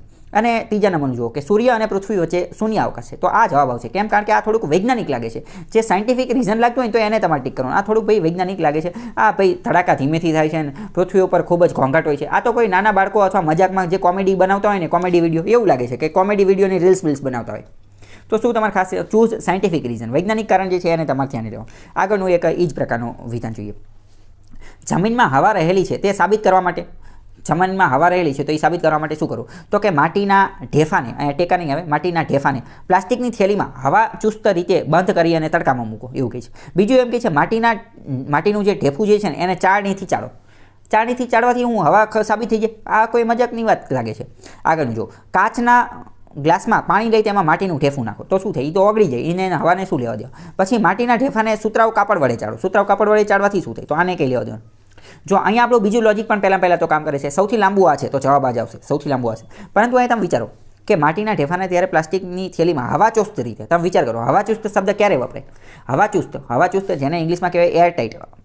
હવાચુસ્ત શબ્દ જે છે ને એ વિજ્ઞાનની ભાષામાં જ વપરાય, બીજી એક ભાષામાં વપરાતો જ નથી. તો જ્યારે પણ સાયન્ટિફિક ટર્મ તમને દેખાય તો એ તમારે ટેક કરવાની. આનો મતલબ શું છે કે ભાઈ હવાચુસ્તની અંદર બંધ કરશું એને તડકામાં તો તડકો એની ઉપર પડશે, તો એની ઉપર અમુક પ્રકારની પ્રોસેસિંગ થશે, અમુક પ્રકારની કેમિકલ રિએક્શન થશે, પ્રક્રિયા થશે. તો એના આધારે જે છે એ આપણને ખબર પડશે. આગળનો એક બીજો પ્રશ્ન જોઈએ કે સીધી પ્રજા મૂળે કોના વંશજ છે? તો મેં તમને કીધું ને કે ભાઈ અમુક વાર આવું જે કાઉન્સમાં આપેલું હોય પહેલાં જો સૌથી લાંબુ પણ આ છે અને અમુક વાર આવું કાઉન્સમાં આપેલું હોય તો આપણને જોઈને ખબર પડી જાય કે આ ઓપ્શન એ જે છે ને એ સામેથી આપણને બોલાવે છે કે તું મને ટીક કરી લે. એક બીજો ક્વેશ્ચન જોઈએ કે what is a green house gas protocol? યુપીએસસીની અંદર પ્રશ્ન પૂછાઈ ગયેલો છે 2016ની અંદર કે ગ્રીન હાઉસ ગેસ પ્રોટોકોલ. આનો આપણે થોડો જવાબ કહીએ. પહેલું શું કહે છે કે it is a international accounting tool for government and business leaders to understand, quantify and manage greenhouse gas emission. બીજા નંબરનું શું કહે છે? It is an initiative of United Nations to offer financial incentive to developing countries to reduce greenhouse gas emission and to adopt eco friendly technologies. ત્રીજા નંબરનું શું કહે છે કે it is an intergovernmental agreement ratified all the members of the.